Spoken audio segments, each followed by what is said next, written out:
Put your hands on top of your head. Well, I didn't. Now!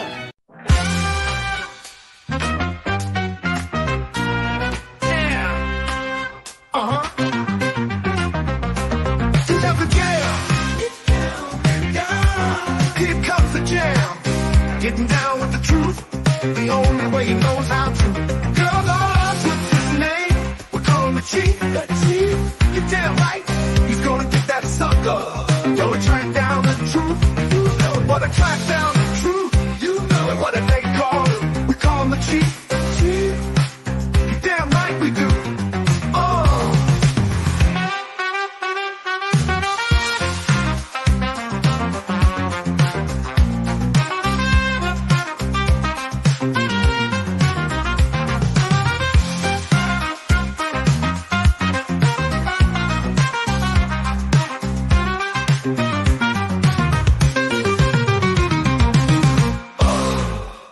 Bet your mother had a loud bark.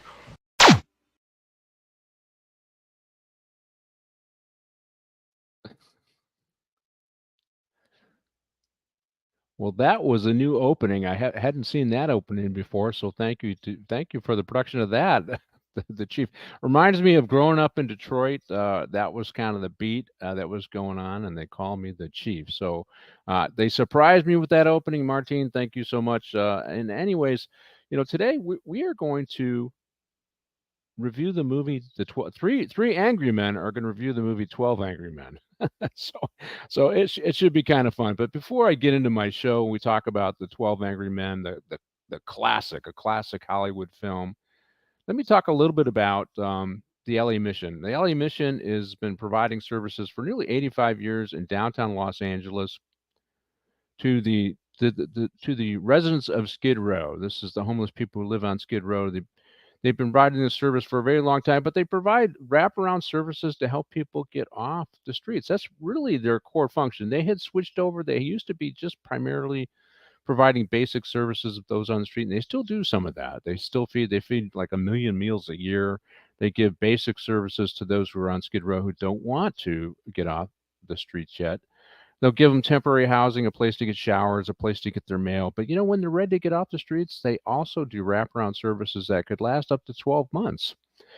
And the Los Angeles Mission does get some funding from government, but most of their funding comes from people like me and you. And so I go to losangelesmission.org and make a donation. The holidays are coming up. These are two big events for the Los Angeles Mission. They do a feeding on Thanksgiving. And these big events are a chance to, one, profile the mission and what they do, and bring in big sponsors and stars and political figures, just so they can get support, ongoing support. And then, of course, Christmas. And they use Christmas as a time to do outreach for those people who are living on the streets, who are families and have children, and also foster children who don't have any family. And they buy gifts for them. They buy different kinds of things for them. So those are two big events. And do me a favor, go to losangelesmission.org and make a donation today and help out your fellow man. I think the homeless issue is one of our biggest challenges in California, and it seems like they're finally figuring out that they can't solve this problem without all aspects of government being involved. Governor Newsom's finally realized, you can't just count on hopes and promises to deal with the homeless situation. You actually have to start to use all the tools of government, like the police and the court systems and mental health commitments to actually solve this problem. So finally, they're beginning to figure it out. After nearly a decade of failure, they're finally doing something. But the Los Angeles Mission has always been on their game. They've always used cognitive behavioral therapy programs to solve their problems. So go to losangelesmission.org and make a donation today. Now, as you guys have been listening to me for a while, I have another show. It is on kjradb.com. It's called Briefing with the Chief. Now, last week I did a show on the Fair and Just Prosecutions where we called out an organization funded by George Soros who holds progressive prosecutors in line. So I had somebody on my show a few months ago, Kim Ogg, the DA from Harris County, Texas, and she was a progressive prosecutor, but she didn't believe in everything that George Soros and the Fair and Just Prosecutor's Office wants. And so, and she wanted a larger budget so that she could actually prosecute criminals, because even though she might have agreed with some of the progressive programs advocated by the organization and George Soros. She didn't believe in all of them. In her heart, she was still a core prosecutor, and she believed in the core mission of the prosecutor's office. But she got scolded by them, and then she got primaried. They gave $4 million to her opponent, beat her in the primary, and she'll be leaving office soon. But she clued me into this organization. I did a lot more research. I would encourage you to go to kjrdb.com, Briefing the Chief, and listen to that show. Tomorrow's show on Briefing the Chief, and this is at 5 p.m. Eastern Standard Time on KJ's Rumble channel, their Facebook feed, and their Twitter feed. And I'm going to do a show on charitable bail funds. Now, Kamala Harris supported one of those, and a lot of bad guys got let out of jail over there in Minnesota because of her support. And there's governments trying to regulate those organizations. So I'm going to have an expert on, and we'll talk about that tomorrow on tomorrow's show. And in the next couple of weeks, we're going to catch up with Florian Suka from Chicago. They got some real issues going on in Chicago, but they're hopeful to get rid of their Soros-funded DA. In fact, she's retiring, and the replacement in a primary, Judge Eileen O'Neill Burke, beat the Soros-backed candidate. But we're waiting to see what's going to happen. We talked to Florian Suka regarding her campaign, what we think is going to happen. They're going to probably squeeze her budget. They're not going to work with her, so it's going to be very challenging for her. But she's agreed that she said, "I'm going to follow the law." And she's a Chicagoan, so she's a lifelong Chicagoan. So she's really not happy about this crime. But she's also a career prosecutor who went on to the appellate court judge, and now she's decided to drop back down and do something about the crime in Chicago. And in a few weeks, I will also be doing a show on substance abuse within law enforcement. The Peace Officer Fellowship, I had a representative come on, and we talked about that. And I think it's an important issue for law enforcement because it does relate to suicide in law enforcement, and also this is an issue that impacts all of society. And so that's a good show as well. So just stay tuned to Briefing the Chief Wednesdays, 5 p.m. Eastern Standard Time on KJ's Rumble channel, their Facebook page, and their Twitter feed. And if you can't watch the show, you can listen to the show by downloading kjdb.com's app and listen to the show live, or you can go to kjdbbriefing.com. Briefing with the Chief, and find all the audio versions of my show. Now, today's show, I got two great guests, and we're going to go over 12 Angry Men, which is a Hollywood classic. It's got a lot of great stars in it. But before I get into that, let's bring on some of our guests, our two guests, and it includes retired chief from the Westminster Police Department and he also retired from Los Angeles County Sheriff's Department, Ralph Ornelas. Good morning, Pat. Good morning. Excited I'm good. I'm really excited about reviewing this movie along with you and your other guests, which you're going to introduce in a second here. Okay, yeah. So let me bring on my second guest. He's both these guys are veterans of my show, and my second guest was retired Sergeant Cliff Yates. He also has a podcast, the Cliff Yates Show. I don't know if I included the link. Maybe Martine can find that and throw it at the scrolling thing underneath here. Hey, Cliff, welcome to the show. Ralph and Pat, thanks for having me with you guys. I'm actually honored to serve with you guys. You guys are great leaders on the LA Sheriff's Department, the largest and best sheriff's department in the world.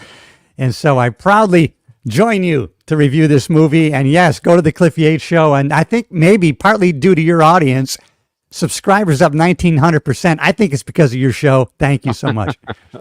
No problem. Well, we got it scrolling on the bottom there. YouTube at Cliff Yates, and you will find a show. Well, give them a clue in. What do you address on your show, Cliff?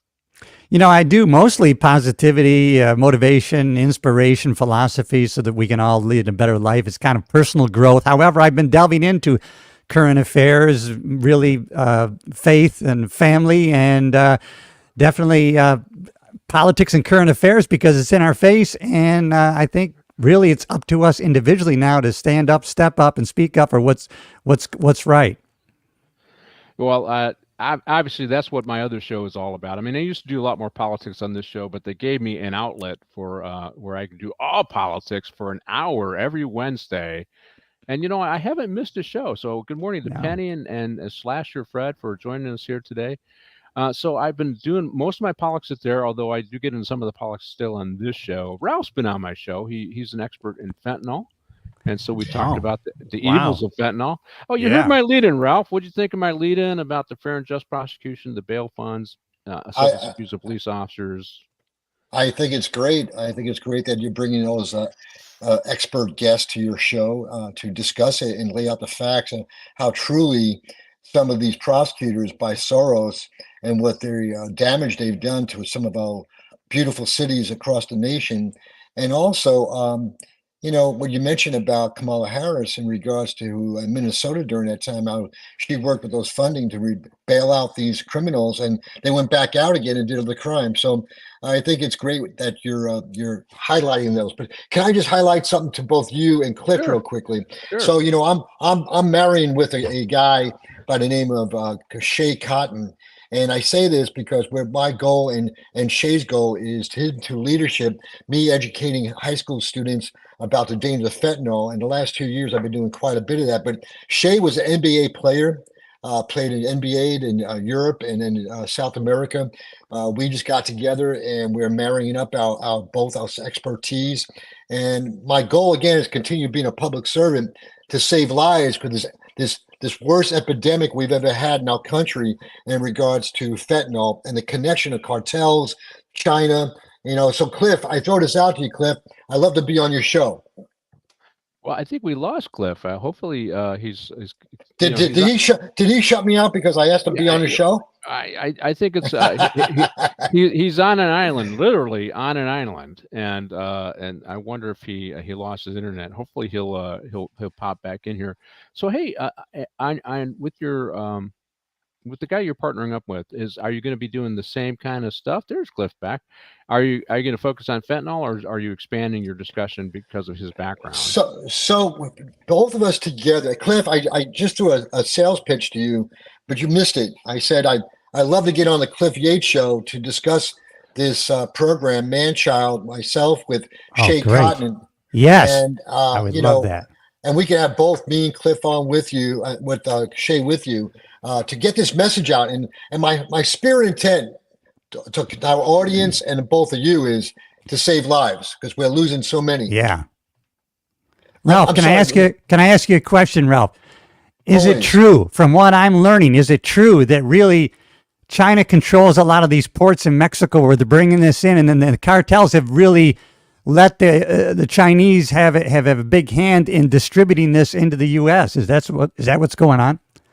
Yeah, they are definitely in concert together, Cliff. Great question.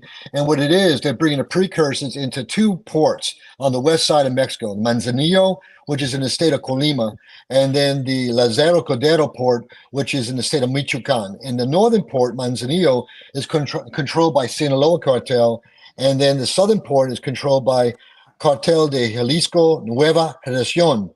And what they do is that they bring these precursors in, and those cartels, they manufacture, stamp out all these pills that look like they're fentanyl, fake pills, to distribute over dark web advertising to our young people. And I want to educate teachers, parents, and students. And that's what me and Shay are doing right now. We're going to start commencing this coming next month.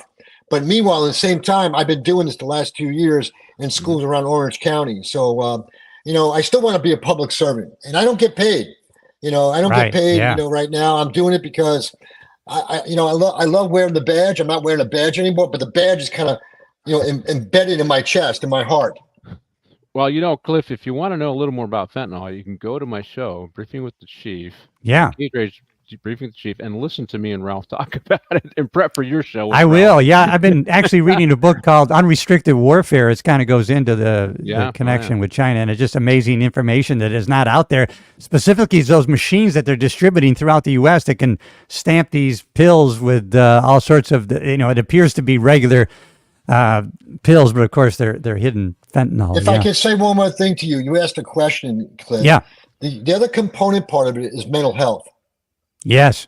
Is mental health. And these smartphones that we all carry around, I think it does damage to our young people. They can connect easily with cartels over Snapchat to communicate, to sell these things, to get delivered to their house and stuff. So, the other part is mental health, which Shay and I are going to be working on together coming up here pretty soon. Yeah, Bumpy Johnson says something. Yeah, their Belt and Road, I think, is the name of the process you're talking about. They're bumpy and building the infrastructure, and then you own it in these Yeah. other countries. And unfortunately, I'm hearing that the infrastructure they built is really not grade A, so it's falling apart anyway. So, yeah, China's a big influence, and I'm just shocked that our country isn't putting more pressure on these guys to stop this foolishness. But they don't. That's why I think you got to do a show on fentanyl, Cliff. Yes. Let's That's do why. it. I want to do it. I'm so interested in it. I've been just getting into it Yeah. just because it's man, they're killing our military age people without firing a shot. Why would they ever invade? They're already killing enough people.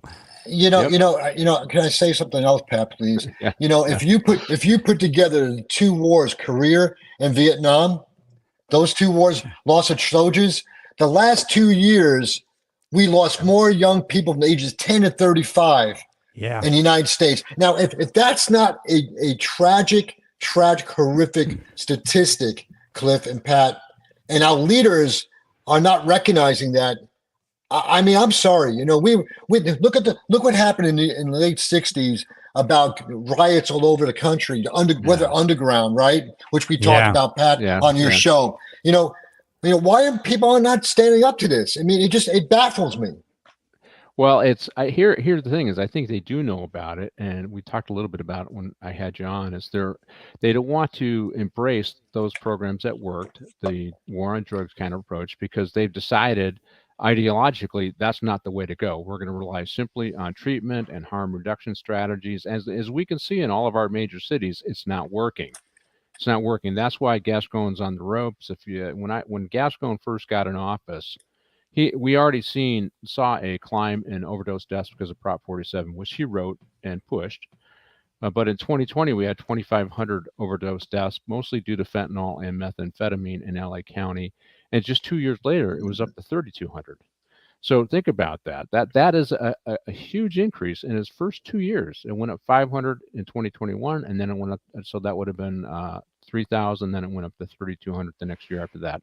So 1,200 additional people dead because of his failed policies, where he refuses to use the criminal justice system to stem the flow of narcotics into our homeless community and into our regular community, and people are dying. And I think that's why the people in Los Angeles County are frustrated. I think he's going to lose, and that's why I do my shows on fentanyl and everything else. So, I encourage you, Cliff, to do that, and I would encourage you to take a look at the show on fair and just prosecutions. And there's plenty out there right now. There's the Source, the Media Research Center, that did a lengthy article in 2021. I supplemented that research with my own, and it's really a good show talking about how Soros, for whatever reason, his policies are disastrous towards our community, but how he manages to keep those prosecutors in line and in office, and what he does to do that. And it's shocking. Most people don't know it because the media is not covering it. They're in cahoots with Soros and now I just say this, and then we got to get, here we got 3 angry men talking about going to talk about the 12 angry men here pretty soon. But, now his son is in charge, Alex Soros. And I did some research on him because I'll probably do a show down the road on this. So here's a guy who grew up in a community that is like 95% white in Enclave in upstate New York, where he saw no urban ills. He experienced no problems. He was given everything he ever wanted in life, and now control of like a $25 billion foundation. And he's counseling all of us on how we ought to live. He doesn't have it. He's never earned a callus on his hands. The only sweat he's ever worked up is going to hot yoga. This guy he's never done anything, right? And this is the guy that's meeting with these Democratic politicians, and they're listening to him. And to me, that is just outrageous. And all right, that's my other show. Okay, so let's get on to the 12. The 3 angry men are going to review the 12 angry men, right? And I appreciate you guys coming on. And so let me get the lead in on the show. The 12 Angry Men was basically released in 1957. It's an American independent legal drama a film by the great director Sidney Lumet, and it was his directorial debut. So, and it was adapted from a teleplay from the same name by Reginald Rose, and it has a great ensemble cast. I mean, it's It got Henry does. Fonda Yeah. in it. It's got Lee J. Cobb, who I thought was fantastic in this movie. Yeah. Ed Bagley, E.G. Marshall, and Jack Warden, but it's also got Martin Balsam in Balsam. this movie, and it's got Jack Klugman in it. And I was doing some research. A lot of these guys. I know we talked about this before. A lot of these guys from this era actually fought in World War II. Yes. You know what I mean? So these guys were men. These are guys who and they they put up their hands. I'm going. I got to go fight, right? So these Yes. are, and if you think about this here, a lot of these guys, I think I had one of you guys on when we had, I did a show with, my God, I'm losing his name, Charles Bronson, tough guy. But a lot of these guys, that was the era. They grew up in the Depression or on the tail end of the Depression, ended up fighting in World War II, but they're also premier actors. And a lot of these guys went on to have success as actors, as we'll get into. So, Oh, so yeah, Pat. I think also and you brought up these guys served. I think it was a bunch of directors, maybe Sidney Lumet. They actually came back from serving. They started United Artists really to have some more control over the things they put out. Right? Is that correct? Or I don't know that. I'll have to. A friend of mine wrote the book.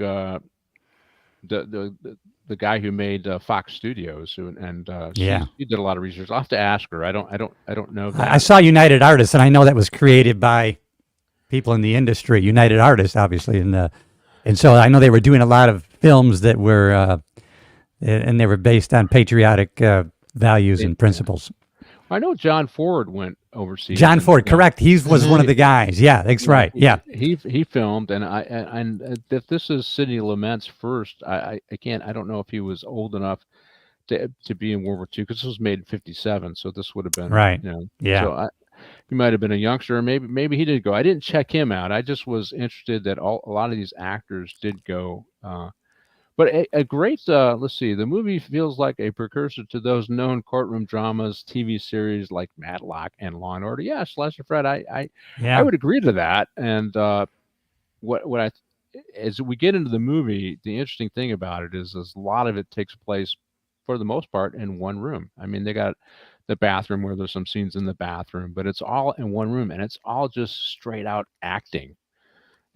That's it isn't car crashes. It isn't, the stuff that we see in movies today. It is human interaction and the exploring of the depth of these human emotions that they all have. And it comes out from the guy who ends up being the racist to the guy who has drama with his son that's playing out in this jury room, the people, the immigrants, and the other guys from the other side of the tracks versus, what I mean, all of that plays out in this jury room, and it was just really, really good acting, really good people, and they said that it only took them about a month to film this once they got everybody together too, which. That's probably because you only got one room. Yeah, you only have to one or a few locations to do this. But Pat and Cliff, is this when I talk about this? I told before we went on, Cliff, that I was talking to my neighbors about this movie. I said, and they're much younger than me. They're like 40 years old and stuff, right? I said, this movie today in one room with the young generation would not go over well. Right. And the reason why is they look for all this dramatics and graphics and technology. Yeah. But I love this movie because it's about people and like you said, Pat, people's dynamics and personalities and prejudices and stuff. But the acting was so magnificent, capturing the gestures and the certain, nuances about how they speak, like Jack Warden, and Joseph Sweeney was, juror number 9 sitting next to Henry Fonda. I mean, I got to tell you, for me, I just think that is acting. Those are great actors. Well, and you can, we'll get into it when we get into the show, but there's the staging they do is there's some similarities to stage production versus when Right. I was Exactly. watching it, and I'll share some information about me as we get on. We just learned before the show start that that Ralph collects dolls, and that he likes to dance, right? And so I'll share some stuff as I as we Hey, get going here. I don't collect dolls. I collect yadro. That's Okay. art. That is art. Yeah. That's I art. said that he collects dolls. So, anyways, but hey, let's talk about some of the actors here. We got the great Martin Balsam here, and he was Oscar Award for the Taking of Pelham 123. I did that show. I know I did it with John Yes. Sullivan. Ralph, were you on that show as well? We were on it, three of us. Yes. Yeah, Yes. yeah, and great show. And obviously, he's much younger in this film, but he was actually that he won an Oscar. And Lee Cobb on the Waterfront. Yeah. Oh, He was an Oscar nominee on that one. I can remember the put those away. Don't you get it? They're warming up the hot seat for me. He was playing the union mobbed up boss, and he was under federal indictment, and his Gunzels wanted to go out and just kill his nemesis. God, who was the actor that played in On the Waterfront? God, why Marlon Brando. Marlon Brando. He wanted to go kill Marlon Marlon Brando. Brando because Marlon And, Brando was the snitch. Potato Nose. You know what Potato Nose is, right? Oh, that's Charlie, his brother, right? The Streets of San Francisco. Carl Malden. Oh, Carl Carl Malden. Malden. Yeah. Well, who was the other actor in there? It was Potato Nose. no. It's That's what they called him. I didn't know that, but I knew exactly who you were talking about. Potato Nose. Oh my God, he also played in The Heat of the Night. Who played the sheriff in The Heat of the Night? There, he was in On the Waterfront. He played Charlie. Oh, Rod Steiger. Rod Steiger. That's right. Yeah. So Yeah, he played Marlon Brando's brother. right. Yeah, and another method actor, and then we got E.G. Marshall in the show. We got Jack Klugman. Oh, yes. We all know young Jack. From the Odd Couple and Quincy Emmy, and then Jack Warden, great actor. Awesome. We got Asphalt Jungle. He was Sunset Boulevard, and he was nominated for Academy Awards. These are just this is who was there. It was great. Henry Fonda, of course, he got an Academy Award for On Golden Pond, but he was in. I think his breakout role is probably Grapes of Wrath, right? Another human interest story where it's the interplay of the people and their interaction, poverty, and all that stuff that was going on at the time. I remember him when he was playing the Fort Apache. Yes. He was Fort Apache, him and John Wayne, and that, just a lot of good movies from him. And obviously Mr. Roberts, he played in that. Then Ed Bagley, he's in the show, and the Best Supporting Actor, Academy Award. So these are all just a collection of fantastic actors, and they play well off each other in this movie, right? So can I just say something real quick? Yeah. It's really interesting about politics. Henry Fonda was best friends with Jimmy Stewart. But you know what's really interesting about those two men? Opposing political views. Yeah. They cared so much about each other, but when they were with each other, they didn't talk politics. Yeah. There was a great respect and love for each other. And I admire that. I really do. I really admire that. Well, I think they both served. It's right. Hey, we both fought to be able to speak our opinions, and because I will admit that I don't know if I'm the lone Republican in my family, but when we talk about politics, I've had some discussions, and I said, hey, we all come from different perspectives. My perspective is completely different because I left home at a very young age, and my political awakening was with Ronald Reagan.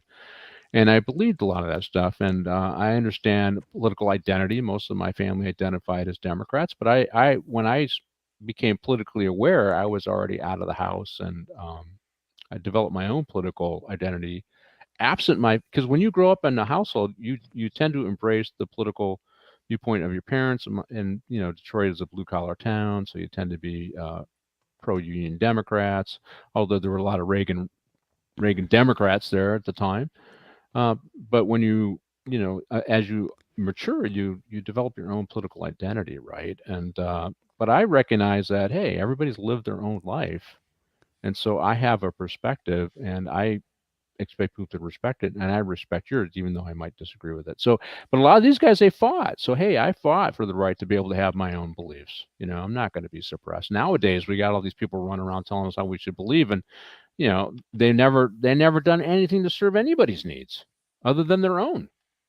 And they all went to college, and they're expecting us all to pay the bills. Whatever. Anyway, so Cliff, what'd you think of the movie? Well, let me qualify this now because I loved.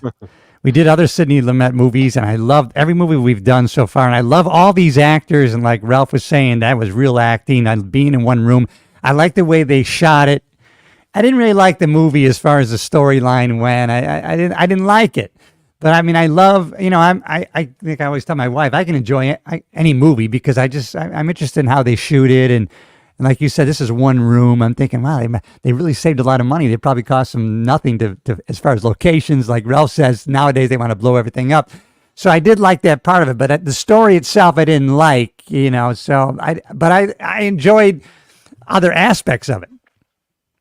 Let's see. We got from Bumpy Johnson. I was upset by how underwhelming the William Franklin remake was. Oh, I didn't see the remake with. I've seen it. It's good. I've seen it's that good. one too. Yeah, It's good, I but thought it's that good. one was good. Yeah.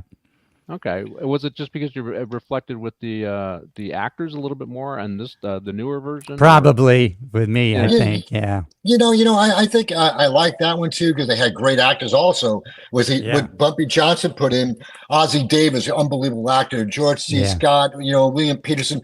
You name it, Edward J. Olmos, but they mixed in different races in it, and I thought it was a great dynamics of it. Yes, and the guy that portrayed Ed Bagley in the newer version, I forget his name, but he played a great part in that. He played a great part in that, just like Ed Bagley did. Let's see, the Taking of Pelham 1, 2, 3 was the original feel-like precursor to Die Hard because you have terrorists who create the chaos. Yeah. It's true. We did the original when we did Taking Pelham 1, 2, 3. Yes. I haven't done the remake, and I love that movie. Oh my! It's good. It's good. It's excellent with Walter Matthau and Martin Balsam, of course, and God, who was Quint? Quint was he was the bad guy. Robert, the guy that played in Jaws, Robert Shaw. Yeah, Robert Shaw. Yeah, I always see him as Quint, the guy that got eaten by the shark. The shark, but his name is Robert Shaw. Yeah, so he was great in that movie too, and. But yeah, I know you guys both like this. Let's roll the first scene because when I first saw this scene, I go, God, I wonder if they filmed this in LA because it looked like when you're looking down into the courtyard there of this building, it looked almost a little bit like City Hall as they walk through. But I did my research and I found out that I don't know if you've ever been there, Ralph. This is New York County Tennis Street Court. Yeah, I've been there. Yep, I've been there. Yeah, I had to pick a prisoner up. Did you? Oh yeah. Well, if you'll see is do a scene. I think it's Henry Fonda walking through the scene. It almost looks like it's L.A. City Hall, but a lot of those buildings were built in that time, so they have that same kind of streamlined, modern kind of look, and to some degree, some classical revival look to them. So, but then I did my research, and like I said, I found out that it was. And then the interesting thing about courtrooms is I think they had the same blueprint in courtrooms all across the country for the most part, at least in major cities, because this looks similar to some of the courthouses that I've testified in. I don't know what you think, but what do you think, Ralph? The opening scene, you've been there? Yeah, I love the feel of the black and white filming. It gives a certain mystique and feeling about it. The sweat, even the judge when he was this picture right here you have given the guidelines to the jurors. And the judge, the actor did a good job portraying that, and then the intense look in all the jurors thinking about what's going to come up next. And and here it goes again, great acting. And I bet Sidney Lumet didn't have to give too much direction to these actors because they're seasoned veterans. And Joe Sweeney right there to the left of Henry Fonda. I mean, it's an amazing actor. But I just love the feel of it. I just enjoy the feeling. And been through that court picking up a prisoner one time. You got to get sworn in and by a judge and you're coming. But I just hey, listen, man, being in New York, I just love it. It's just great. Lee J. Cobb, his tie is askew, and then he's sitting next to the stockbroker who's picture perfect. I think it says, "Do you ever sweat?" And during one of the scenes says, "No, I never No. do." But yeah. So Ralph, I'm sorry, Cliff, you've been to this area. You've been to the courthouse as well. Yeah, yeah. We had right next door. Actually, there's a marriage bureau, and we had some friends from the sheriff's department who went with us to New York a few times, and they got married there. So I just remember seeing the Nice. courthouse across the street. It's very overwhelming, right, Ralph? It's just amazing. A Yep, mass yep. of cement. Oh my goodness, it's awe-inspiring, actually. Yeah.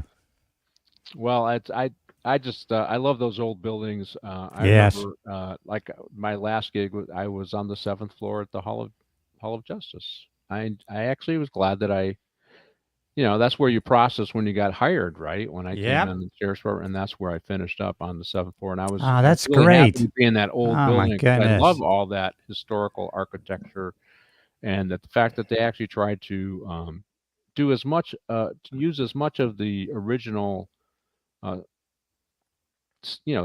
railing and I think they had a lot of marble on the walls, all that stuff, because it was like a classical revival, kind of going back to what it was when it was originally built, as much as possible, where they did their earthquake retrofit. And I have to tell you, we've had a series of earthquakes here. I'm near Malibu, and we've had, like, I think 4 in the last 4. Wow. two Wow. weeks. Yeah, and we had one last night Mm. around 4:30 in the morning. That kind of woke you up a little bit, just enough to. You can tell you're a Californian when the earthquake hits, and you go, "Oh, Mm. that's about a 4.0. Go back to bed." Yeah. The first few years I was here, I'd get something like that, and I'm being from the Midwest. I'm up. What the hell? What's going on now? It's Yeah. like, okay, that's okay. We're fine, and go back to sleep. But I just love that old architecture. Have you guys been in City Hall? And you guys, of course, you guys have been in the Hall of Justice, and you know what I'm talking about here in LA, right? Yes. Yeah, I did pre-employment there in 83. And yeah, I loved it. Yeah, I was pre-employment bureau, but I never got to go back. That would have been great. You mentioned City Hall, LA. So when I was touring around these dignitaries from the Central American law enforcement, I took them to the top, where it comes to peak. Oh, I've never And been there. Oh man. It's amazing, and upstairs, you walk around the whole thing, it's all murals of previous mayors. And I gotta tell you, there's something, like you said, Pat and Cliff, is just something about the history.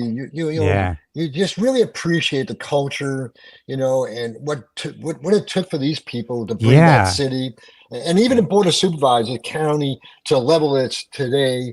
But it just really, you gotta appreciate it. You really have to appreciate it, even if you dislike certain mayors. But you guess what? You gotta appreciate the whole history of it all.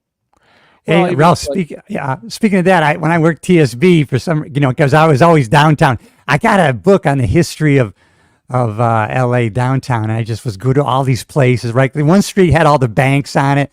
And at one time there was a limit to the height you could build. And so they were all That's the right. same height. And I loved learning about all the history of downtown LA, but sorry to interrupt, Pat, but I just, loved it. Well, Union Station, you can see it in multiple films. Yeah. Old Union Station for Los Angeles. Well, used at all the one time. time, at one time, City Hall was the tallest building. Mm-hmm. Yeah. That's right. And then it was lifted. The restrictions were lifted. I can't remember when. And then all those high rises started to come in. Yeah. Well, it's an interesting thing. This is trivia that I have. So you have a rights. So if you own the property in downtown LA, you have rights above your building, right? Yeah, the air rights. Yeah. Mhm. Air rights. And Yeah. so and what you can sell your air rights, and when you sell it, because that's what they did, the LA City Library, I think it was Reardon who did this. He realized that they had air rights, and the way to get money is he sold some of those air rights to other buildings so they could build a taller building, right? And then he took that money and then he completely redid the LA Central Library, which is beautiful, right? Yeah.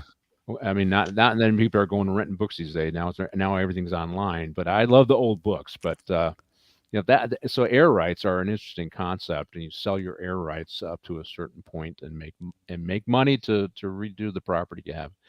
But hey, let's roll the second scene. I mean, we've already had the opening scene. The judge has given them the instructions, and I did feel that open scene. The judge is giving the instructions in a dispassionate way, like he's done it 1,000 times before, right?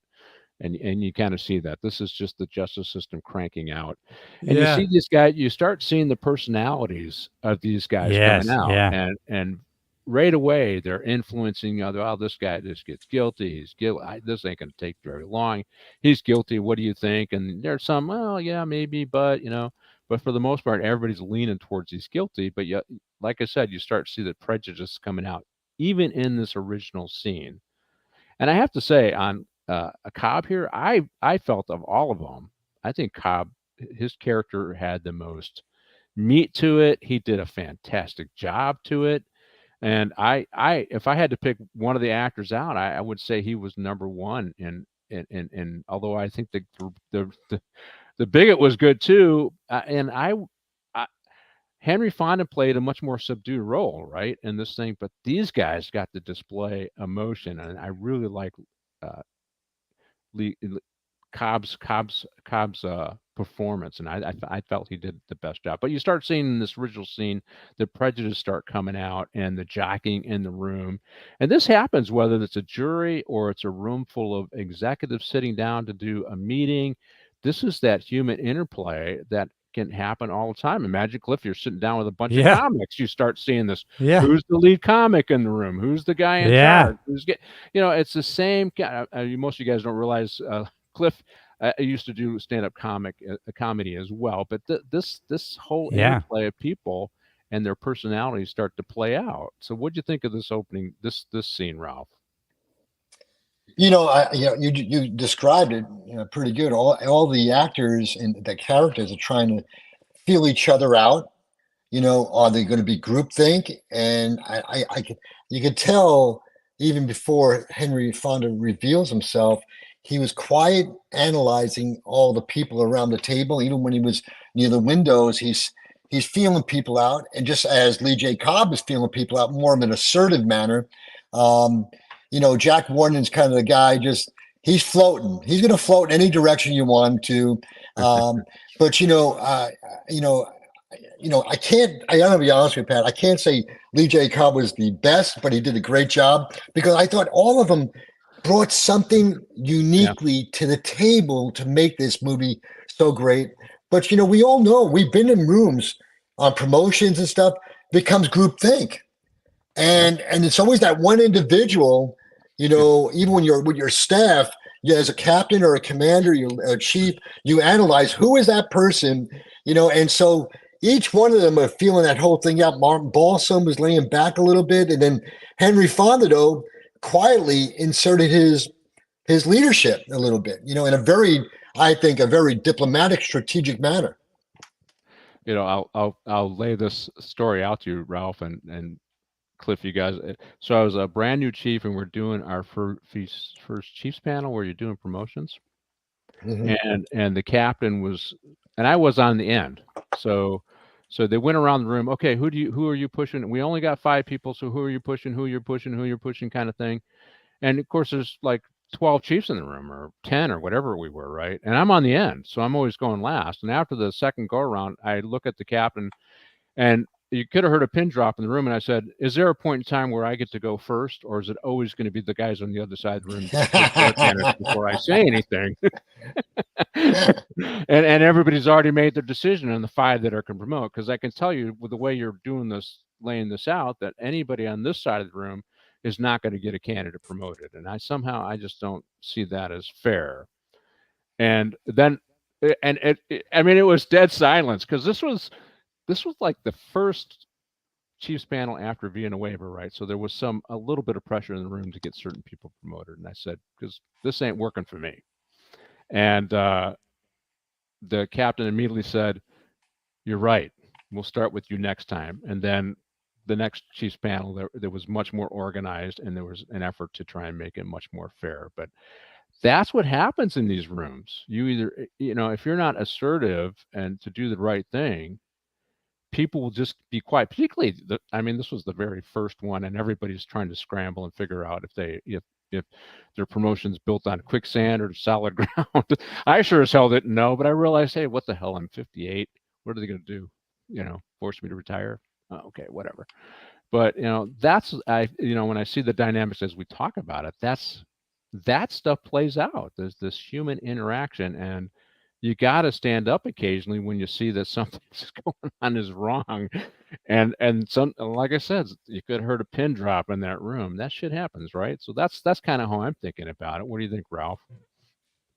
Oh, yeah, absolutely. And I mean, I've been in some rooms. I'm not going to mention names, with a certain undersheriff at the time, and I was always that person on the other side of the coin, and I think we needed to have somebody's opinion at the other side of the coin, and because there's issues and also people were neglecting within the organization if somebody doesn't stand up.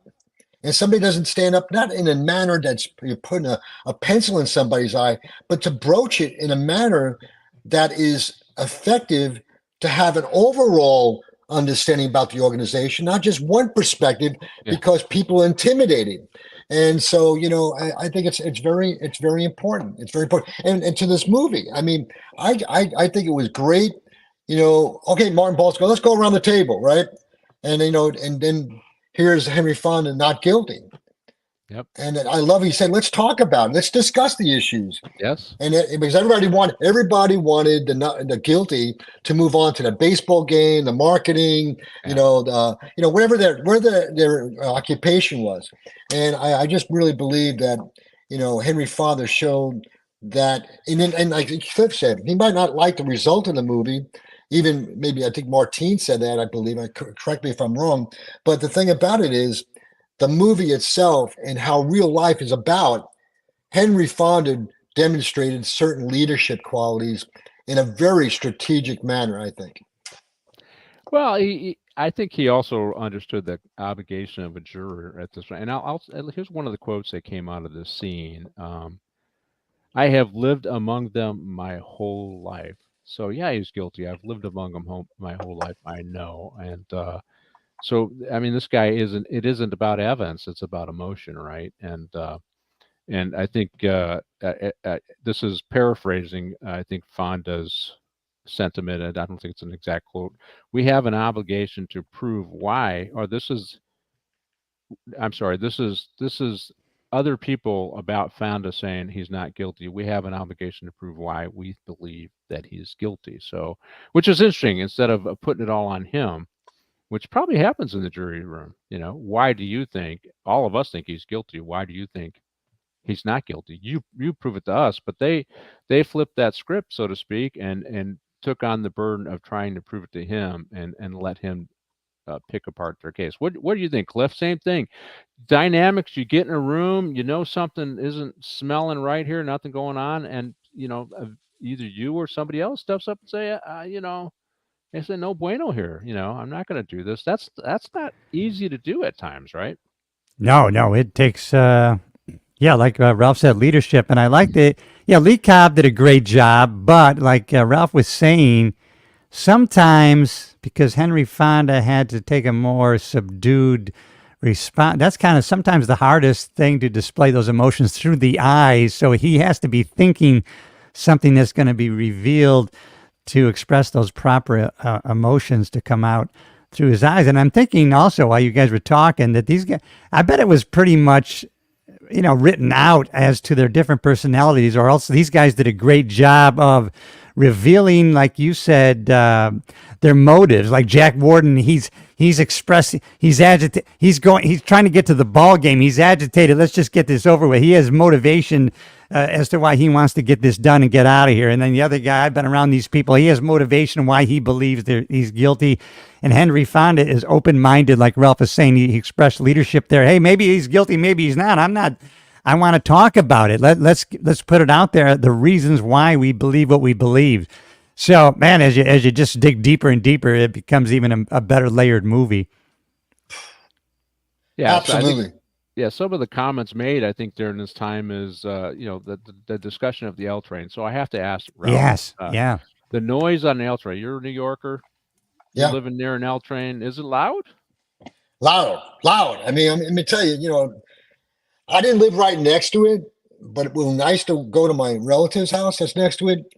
You wonder why the Italian family was yelling at each other all the time.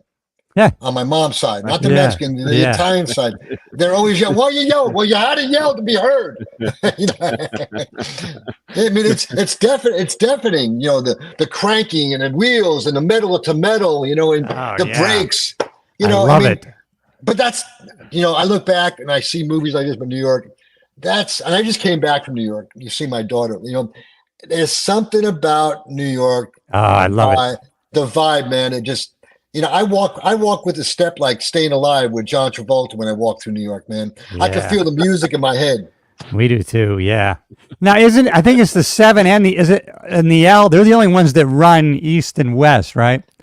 Oh man, I forget, brother. I mean, Well, when we go to the U.S. Open, we got to go out of the city going towards the stadium there. I think we have to take either the L or the 7. Everything else is running, you know, like the 1, 2, 3, 4, 5, and 6, and the BDQL and all. They're all running north and south.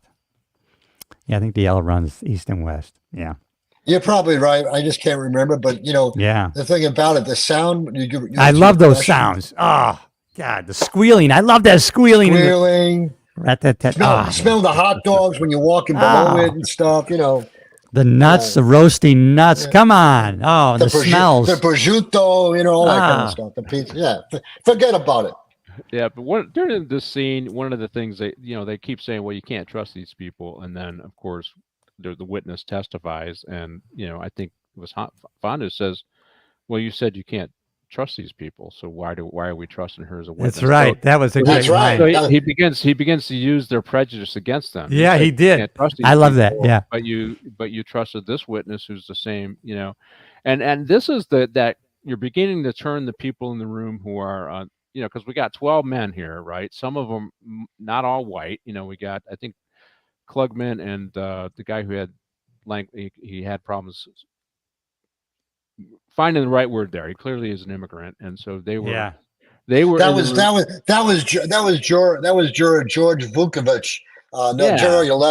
Juror 11. And so clearly, you're hearing these prejudicial things saying, and they're beginning to say, well, yeah, that's right. These guys are making the decision based upon who the kid is. Yeah. And they're inconsistent in applying the rules. Can't trust the kid, but you can trust her. She's one of them too, as well. And of course, Klugman eventually says, "Well, I'm one of them too. I live there. I'm one of them." Right. And, that's right. Yeah. Right. So remember something. I think I forgot who it was saying that they're filthy, they're in the sewer, they're this and that. And Klugman goes, "Well, I grew up in that sewer." Yes. Yeah, and so this stuff, and sometimes they would be quiet, right? Because they just want to go along. They don't want to talk about that. But one of my shows I did the Hillbilly Elegy. I read the book by J.D. Vance, and that kid, he grew up poor. He did poor, abusive family relationships, psychologically abusive, physically abusive, alcohol, substance abuse, domestic violence, you name it, and everything was stacked against him, and most people don't know that, and he felt like people looked down on him, right? He felt like that because he was also from the Appalachians and living in Ohio now, and they look down on us as hillbillies, and so that's how he felt, and he would be part of that. He says, I was part of this class that people would look down at, and this is what we're seeing also in this film. Of course, he's white, but they would still get looked down on him because they're lower class. They don't have the same social status, which is really what we're talking about here. Right. You could be wealthy, but you're one of them still, so you don't have that same social status. You might have the financial status, right. But that's what's playing out in these rooms. And even like Jack Klugman and the other guy, they're suit, look nice, speak well, and these other guys, these racists, had comfortable saying things even around them, because that was another thing. Racism wasn't really in check at the time. Yeah, this is in the 50s. It began. The conscious raising really started more in the 60s and 70s. Yeah. I mean, let's face it. 1957. I mean, look at the juror. They made this all male whites. I mean, so that says a lot right there. Yeah. I did another movie. I know Ralph, you'll remember. It's called The Incident. I did it with and it was another very similar. It's Martin Sheen. I forget the name of the other guy. I think I did it with Johnny B and John Bayless and Matt Rodriguez. But most of it I mean, there were some scenes outside of the train car, but most of it was in the train car, and that's that human Yeah. interaction, the threats, and how you react to threats. And one of the actors was black, and the racism came out as well. And it's just very a lot of like the tension in this room, the tension in that train car was it was. I don't I forget who did that movie, but you might, if you haven't seen it in a while, I would suggest you look that one up. It's a fantastic movie. One of the first ones I did because I remembered it. You know what I wanted to do? Remember, I said before we started our show that I used to get my political outlets on the show. Now in my other show, Yeah, yeah. I wanted to do that show because of the Danny Penny situation in New York. Yes. Oh my Because God. it was Yeah. so. I mean, it was Gosh. Bo Bridges played a soldier in there who took action and Yeah. beat the hell out of some guy, got stabbed, and then here we got a soldier, Daniel Penny, took Hey, action. hey, Pat, when's that case coming up, though? Isn't it coming up pretty soon? I think it's delayed. I mean, like he got like 3 million in donations to fight it. Yes, he So, did. so, Yeah. so I'm sure they're fighting the heck out of everything that Bragg wants to do, and delaying it as much as possible because this whole progressive prosecutor movement is getting discredited day by day. If you're not watching what's going on in New York right now, I mean, the police chief stepped down. Oh, The I Southern know. District just Yeah. prosecuted 2 fire chiefs. There's a pay for play scam going on. There's all kinds of stuff going on. If you pay us, we'll make sure you get your permits. Stuff going on. Sounds Yeah. like that with the fire service. Sounds like that with the police department. Sounds like that with the mayor's office. And where is Alvin Bragg? And a lot of the stuff is going on in Manhattan. Where is he at? You can't tell me that complaints haven't risen up to him and he hasn't done anything. So I'm just Yeah. it's shocking what's going on there. Well, I think we got one more time for a scene and then we'll take a break here. This is I got a kid, and this is kind of Lee Cobb, and they're all kind of talking about what's going on, and this is the scene where Lee Cobb talks about he wanted to toughen his kid up. His kid lost a fight, and he says, "You're never going to lose That's a fight right. again." Yeah. Yeah. And I'm going to teach him how to be a man. And I guess they're pretty rough on him. I mean, I was taught, hey, you got to stand up and fight, win or lose. You stand up for yourself. That's what Yeah, that's right. Me it too. it wasn't that you had to win, but you had to fight. You had to fight. You had Yeah. to stand up, right? And got to do Billy Jack and the Born Losers. Yeah, I'll keep that one in mind. That would be a fun one to do. But and this is where he and of course he toughened his son up, and his son socked him once, and he hasn't seen him. There, Yeah, that's right. his son. Now you really start seeing what is driving his frustration. His son hit him, and then this son, the suspect killed his dad, right? So that's what we're talking about. The suspect in the movie killed his dad, and he's relating to that more than just the evidence here, and that's what's driving. You can find out that's what's driving Lee Cobb. What do you think of the story here? This scene, Ralph, Lee Cobb showing what is his motivation, and Henry Fonda catching on to it. Cliff and Pat, I thought it was, what happened in that scene was very revealing for the even for the end result of this movie. Yes. He exposed himself, his emotional level, that why he's not being objective and looking at about reasonable doubt in the case because of his own personal interaction, and maybe he views himself as a failure, especially his son hasn't communicated with him so long. You find out later on, but when he said he got socked up by his son and they don't communicate that was a lot right there. I think everybody around that table, they got a good introspection about what this man was all about and why his judgment and how he's seeing this case. I stand corrected. The suspect allegedly killed his dad by Martine. Yeah. Okay. Yeah. Yeah, but it's obviously, I don't think, the thing about juries is it is an expectation that you're going to filter through the facts through your own life to begin to understand it, right? That's right. And the motivations for it. And maybe he's been socked up by his dad all these years, and he finally took it on his dad. Very similar to what we're hearing from Cobb here, right? And to some degree, that is getting filtered through, but Cobb allowed emotion to overtake his critical thinking. Exactly.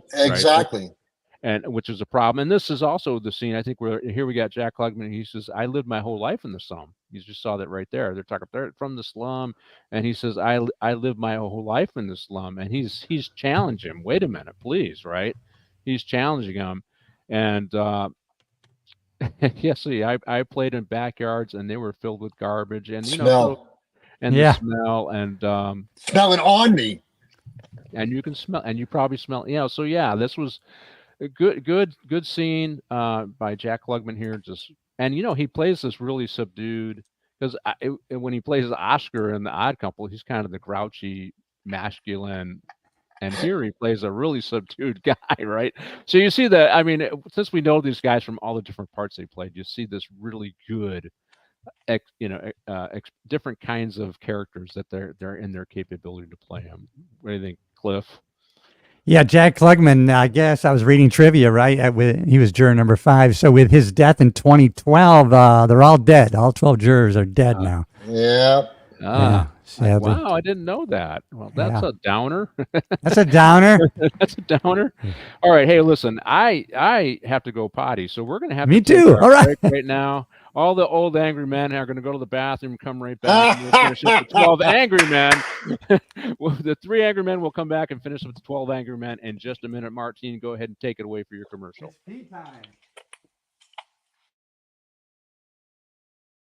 There's only one location on the internet where you can get it all. Movie, TV, and comic industry. News and rumor analysis. Official scoops from Geekosity magazine. Reviews and interviews. So, when you need it to be Sunday, there's only one place to go, mate. Pop Culture Minefield. Well, they're always talking nerdy nerd stuff. Right, jog on then.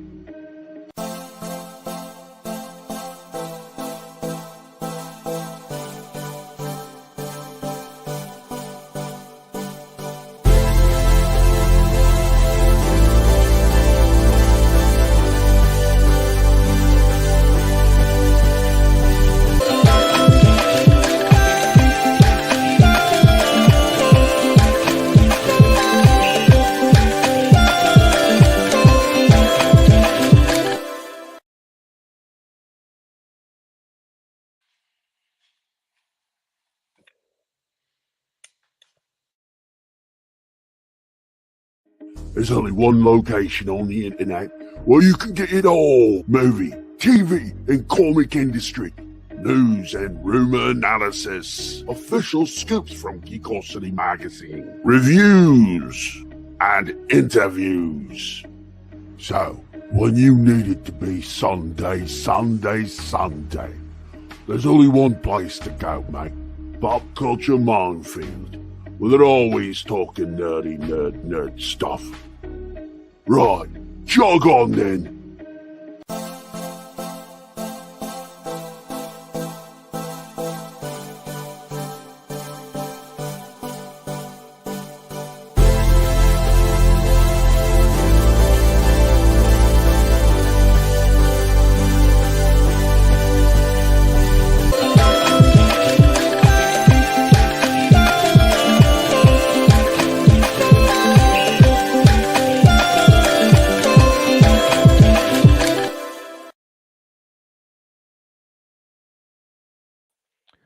Well, welcome back to Morning Coffee with the Chief. I got Ralph here. Let's see. Hopefully, we'll get Cliff back here pretty soon.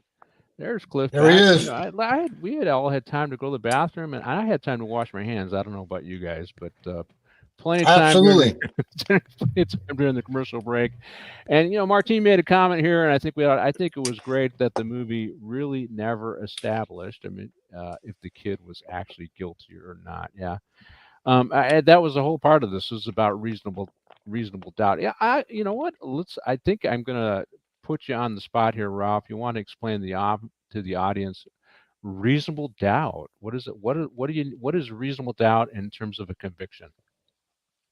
Now, the facts have to prove that, vividly that this person or Ralph Ornelas committed the crime. And if you have any doubt at all, then you can't convict somebody. Is it any doubt or any reasonable doubt? Reasonable doubt.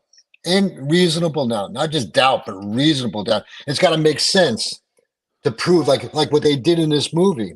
There was questions that revealed the lady, the hearing, the distance, getting to the door, seeing through the train, the L train, her witnessing it. I don't want to ruin everything by Yeah, no. getting into. Well, I'll give you. So there was actually a recent exoneration by Gascon's office, and I decided to read the case. And it was a Quiet Village gang member was out and was targeting somebody else and ended up killing an old lady, right? And our department handled it. And these Soros-funded DAs are looking for any mistake, any issue that they can try and overturn the case, and they'll immediately call it a exoneration, and so they applied this language so that they're not questioned, right? And I read the case, and it was so okay. This guy's out, and he's mad at somebody, and he's with other gang members, and he goes to shoot. He yells out his gang name. He yells out his gang. He's in a car that he has access to, right? So you're following me so far? And he fires the shot, and somebody says, "Yeah, it was this guy who yelled out his name, yelled out his gang, and was in a car that he had access to." And later on, one of the gang members says, "Yeah, the gun that was found, the gun was found about 12 feet away from him, and about a week later, and the person who put the gun there said that, yeah, I was given the gun by the guy who had the same gang name and was from that gang, and I hid it before the deputies got there and detained us all and found the gun." So he had access to the gun. It was put in his hands basically by a testimony of another gang member. He had access to a car that was similar to one that was used in the murder. His gang name was shouted out, and somebody identified him as being there, somebody that looked like him as being there. And he's from that gang, but he also has a brother that looks similar. And they forgot to testify, or the detective forgot to acknowledge that, yeah, he had a similar looking brother that had access to the car. And the family says, well, the bad guy never used the car. Okay, well, the family's trying to cover for him. So I read this whole case, and to me, it's like, there is absolutely no doubt in my mind this guy killed this lady. And yet they called it an exoneration because the prosecution deputy forgot to testified incorrectly on a particular issue. They said it was a lie. Then they didn't prove that it was a lie. And for me, all of those factors lined up for, there's no doubt in my mind this guy killed him. And the Gascon and the Soros funded, because they're doing this, they did it in Philly, they're doing all this stuff all over the place where they find something where. And in the past, when you had these these attempts where there was a mistake, the DA would look at it just like I did and say, did the jury get it right? And then they would defend the jury verdict. Now with these Soros DAs, they don't defend anything.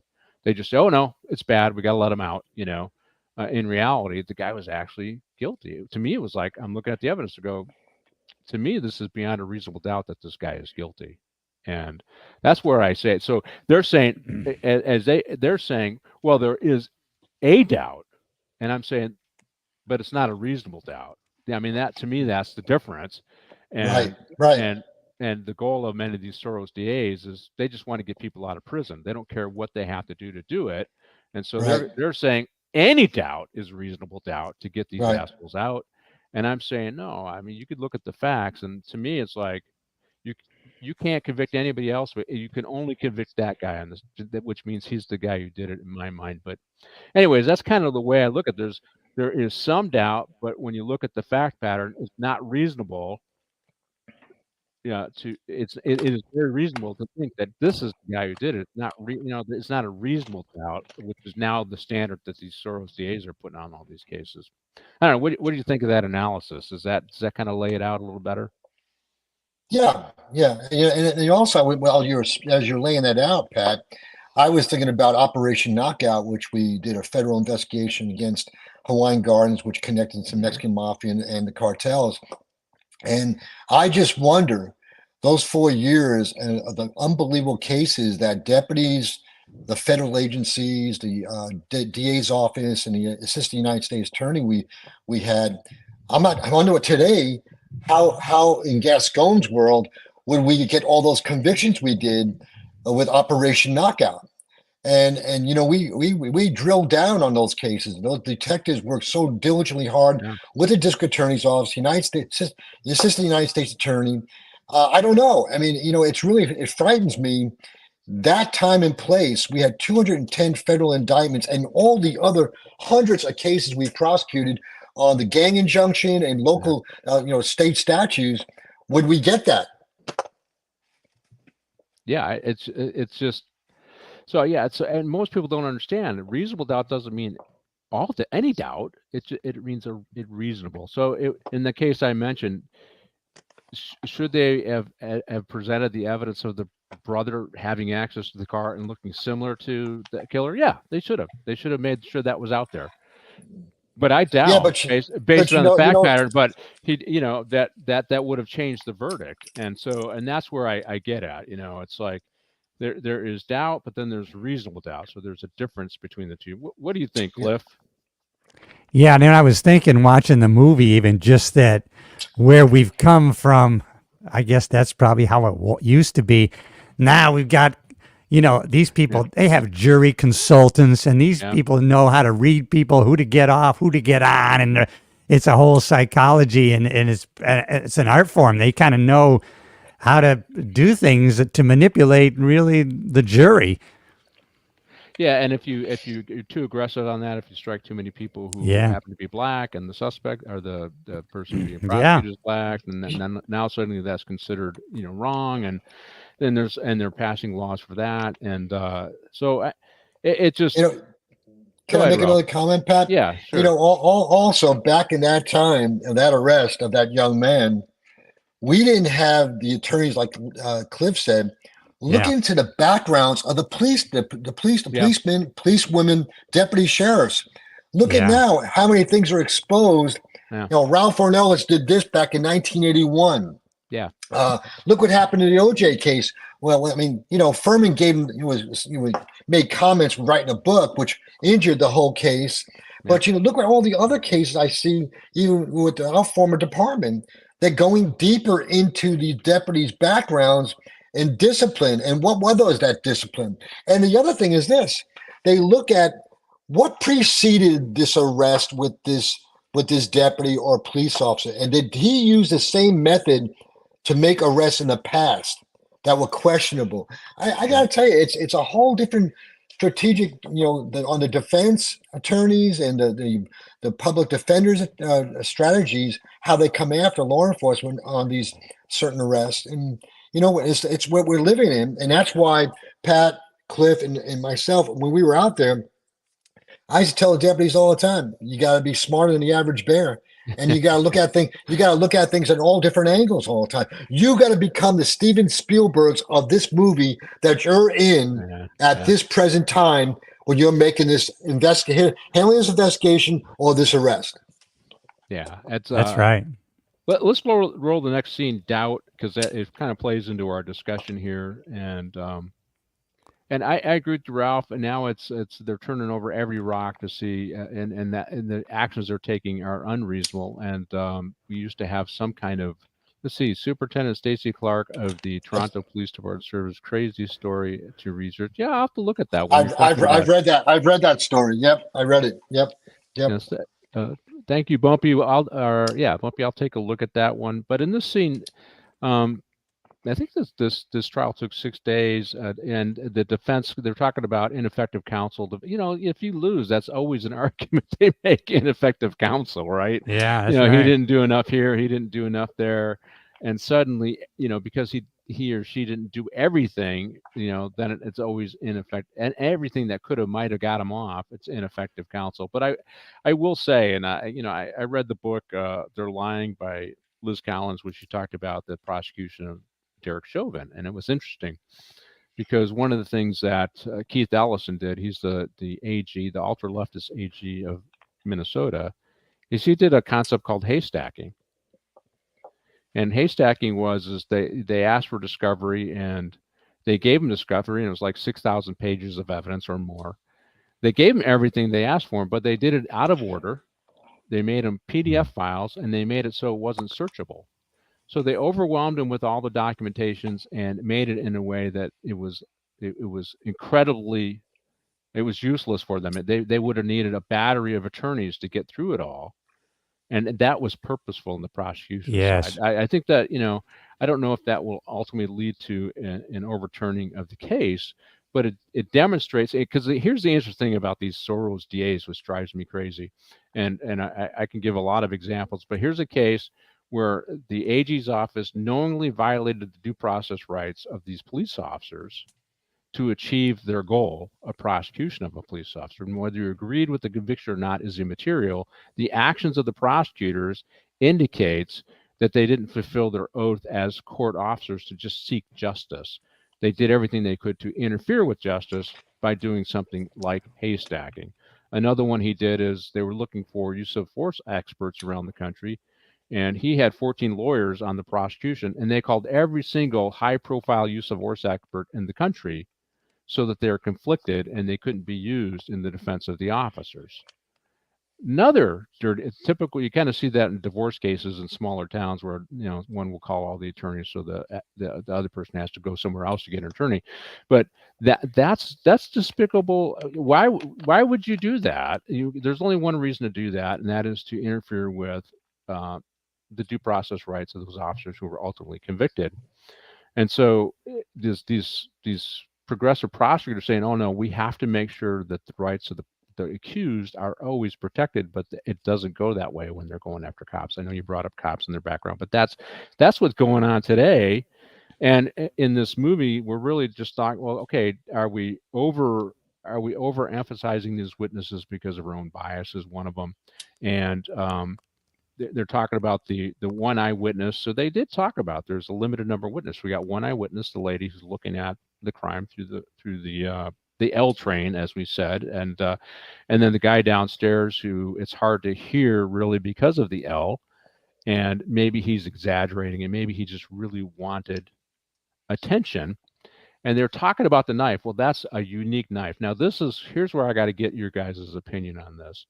When they said it's a unique knife, it's the only knife, nobody else can have this knife. And then Henry Fonda says, well, I walked through that neighborhood and I found a knife, and here it is. Now, I would understand that today as being jury misconduct. What do you think, Ralph? What do you think, Cliff? Oh, yeah, man, that's because you're introducing another piece of evidence that wasn't brought into the court. So that would be jury misconduct.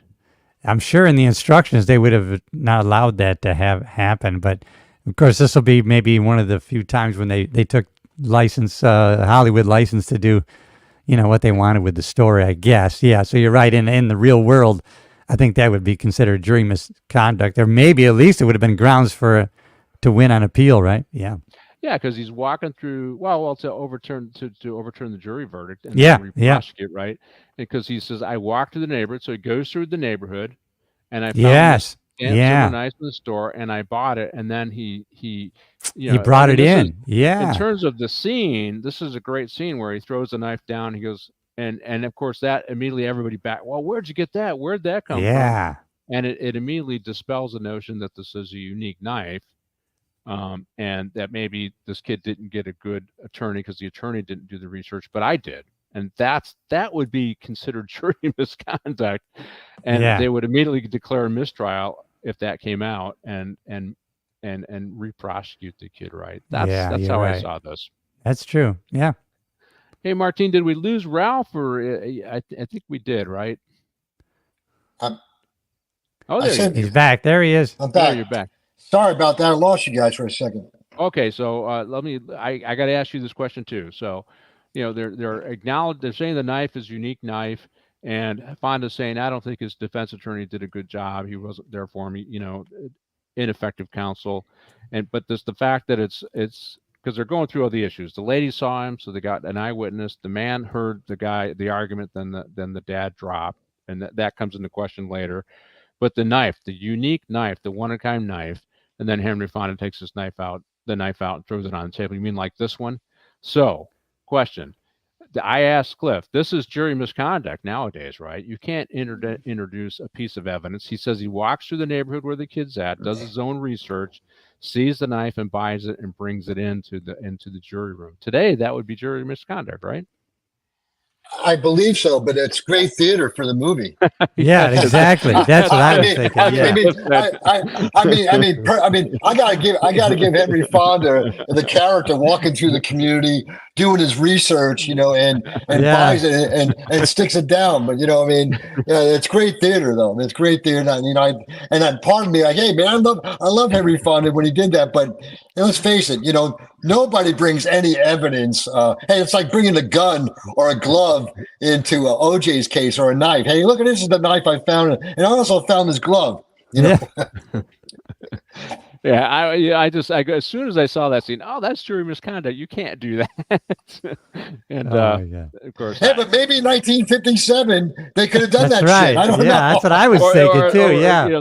they probably couldn't have done it. They could get away with it, right? That's what it is. Yeah.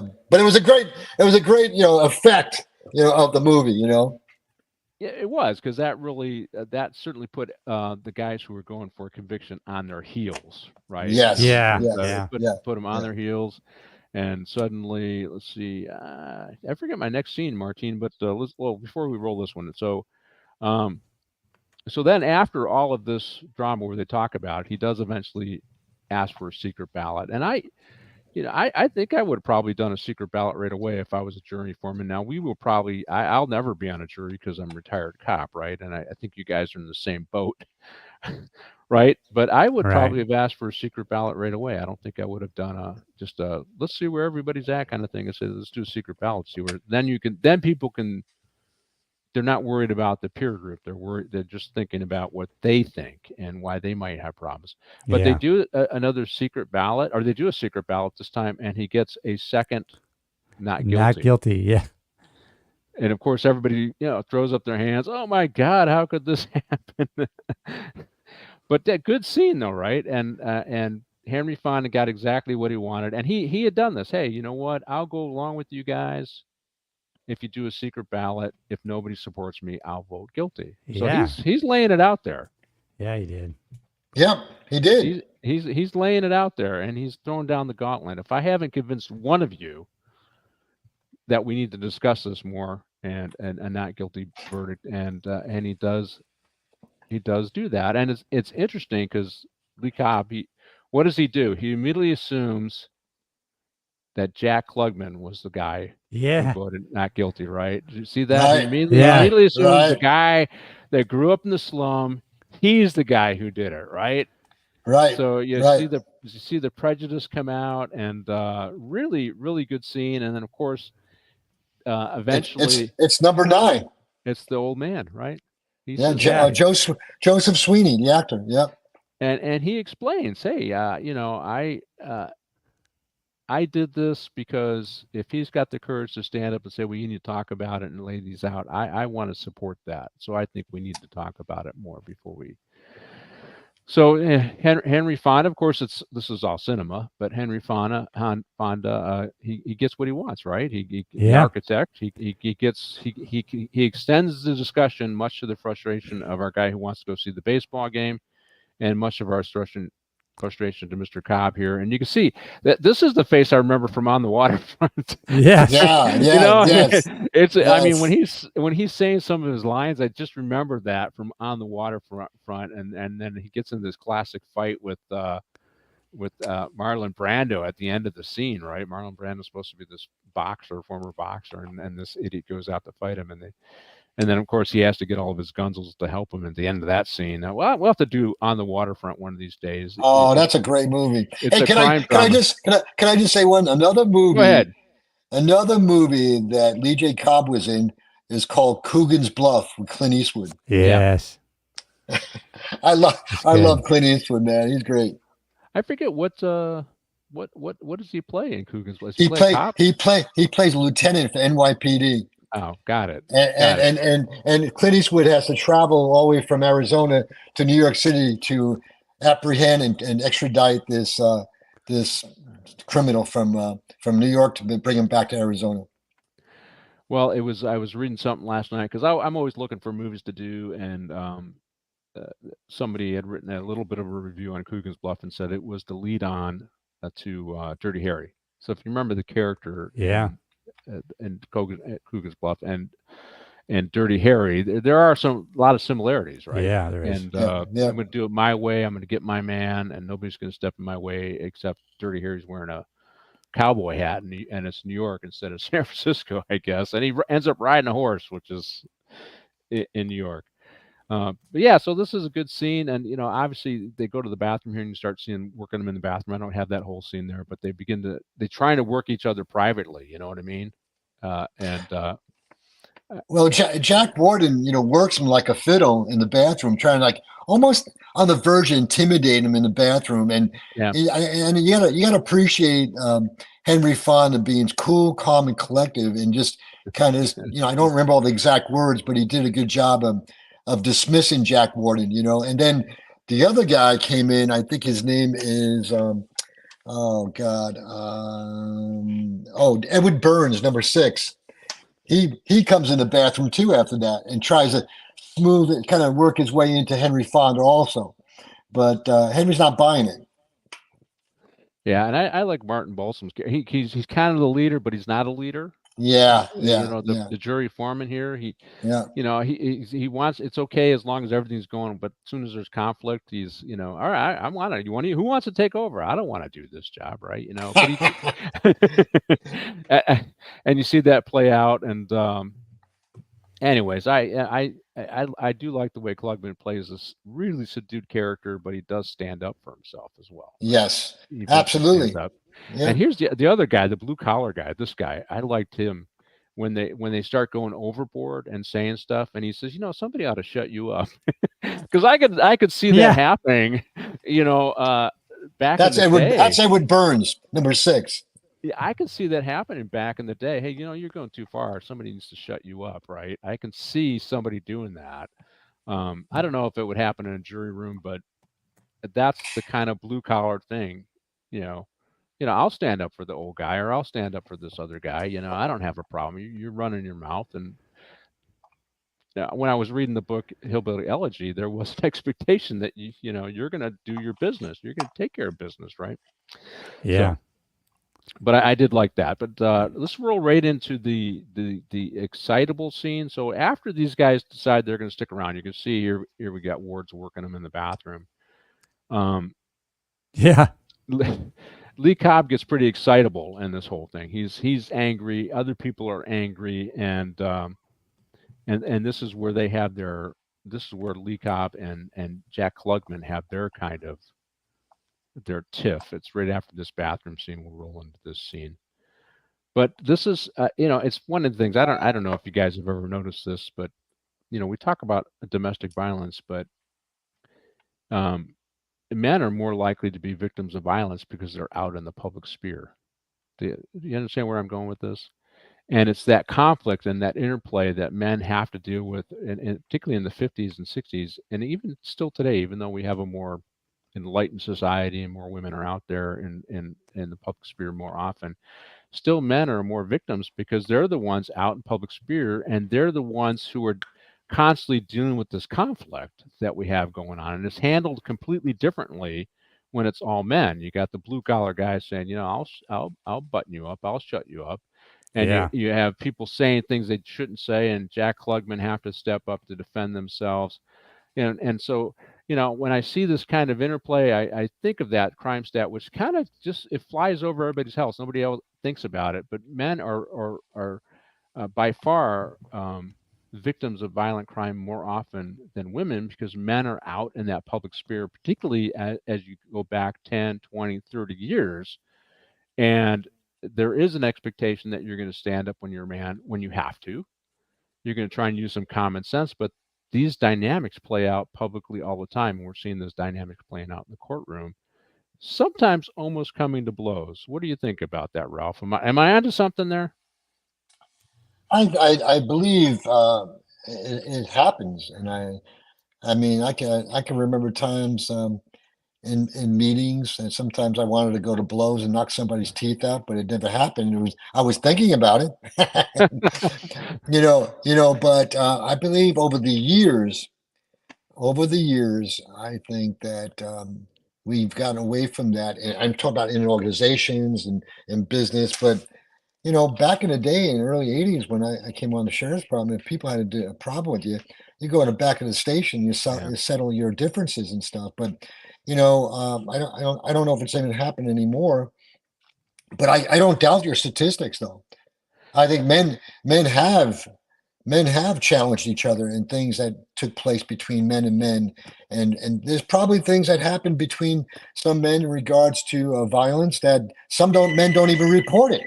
Yeah. No, I agree. I'm just you're saying right. that. Because the machismo. Yeah, you're right. Yeah. I don't want to say I got my ass kicked, or I'm not going to say this or that. But I don't doubt it. I don't doubt it. Yeah. But it's just one of those things we never really talk about. I think they call it toxic masculinity, but it is just a reality of being out in the public sphere that you're going to be challenged by somebody else, and you may have to make a decision. Am I going to stand up, yes or no? If we haven't rolled the scene excitable. Martine, did we roll that scene yet? And I think we might have. And yes, we just rolled it. We rolled it. Okay. And to go ahead let's go ahead and roll the attention scene, and I'll catch up as we roll attention scene. So on the one excitable, we saw obviously Jack Ward calling Ford the do-gooder. Is this why you're doing this stuff? And we hear they're all alike. It's as plain as your nose and your face. Remember that old saying? It's as plain as your nose. Yeah, he said he wanted to kill him. He said he wanted to kill him. They had to break him up. Yeah, and he said, "Oh, did you really mean it?" Remember that? He said, "Yeah." The argument, he said he heard him say, I could kill you" in a previous argument, and then Lee Cobb says that I could kill you. Well, did you really mean it? Do you really mean that? Of course, yeah. And so that was a good play. And in this one, it's attention. And I thought this was really interesting because it's the old guy. Remember, the jurors are supposed to filter through the evidence and try and understand the motivations and if people are telling the truth. And he kind of implies out there without saying, well, this is what I live every day. Nobody pays attention to me because I'm old. But, maybe he is making up the story because he's getting attention. He's a nobody. I saw his suit. There's rips in it. He's nobody. Nobody cares about him. Now his name is in the paper and he's testifying. Maybe he did this because he wanted attention, right? Yeah. And this is at the point where the bullying goes on and the blue collar guy steps up and to defend the old man, which I really liked because I think I would have done that too. Growing up blue collar, I would have said that's enough. I don't know if I'd have challenged him to a fight, but I said that's enough. You've gone too far. But let's talk about it, Cliff. What do you think? Sometimes the motivations of witnesses have nothing to do with the truth, but it has some personal meaning, and we're gonna talk about this later on with another witness as well. But I think they filter through past experience. Yeah, might not have anything to do with the truth or the evidence of the case. And you guys, to digress, where you were talking about Lee Cobb and to Coogan's Bluff. Because I had forgotten that he went to New York and he's on a horse with a cowboy hat. And then I was thinking Dennis Weaver and McLeod. So I bet you that was a precursor to McLeod, right? Because that's what he did. Yeah.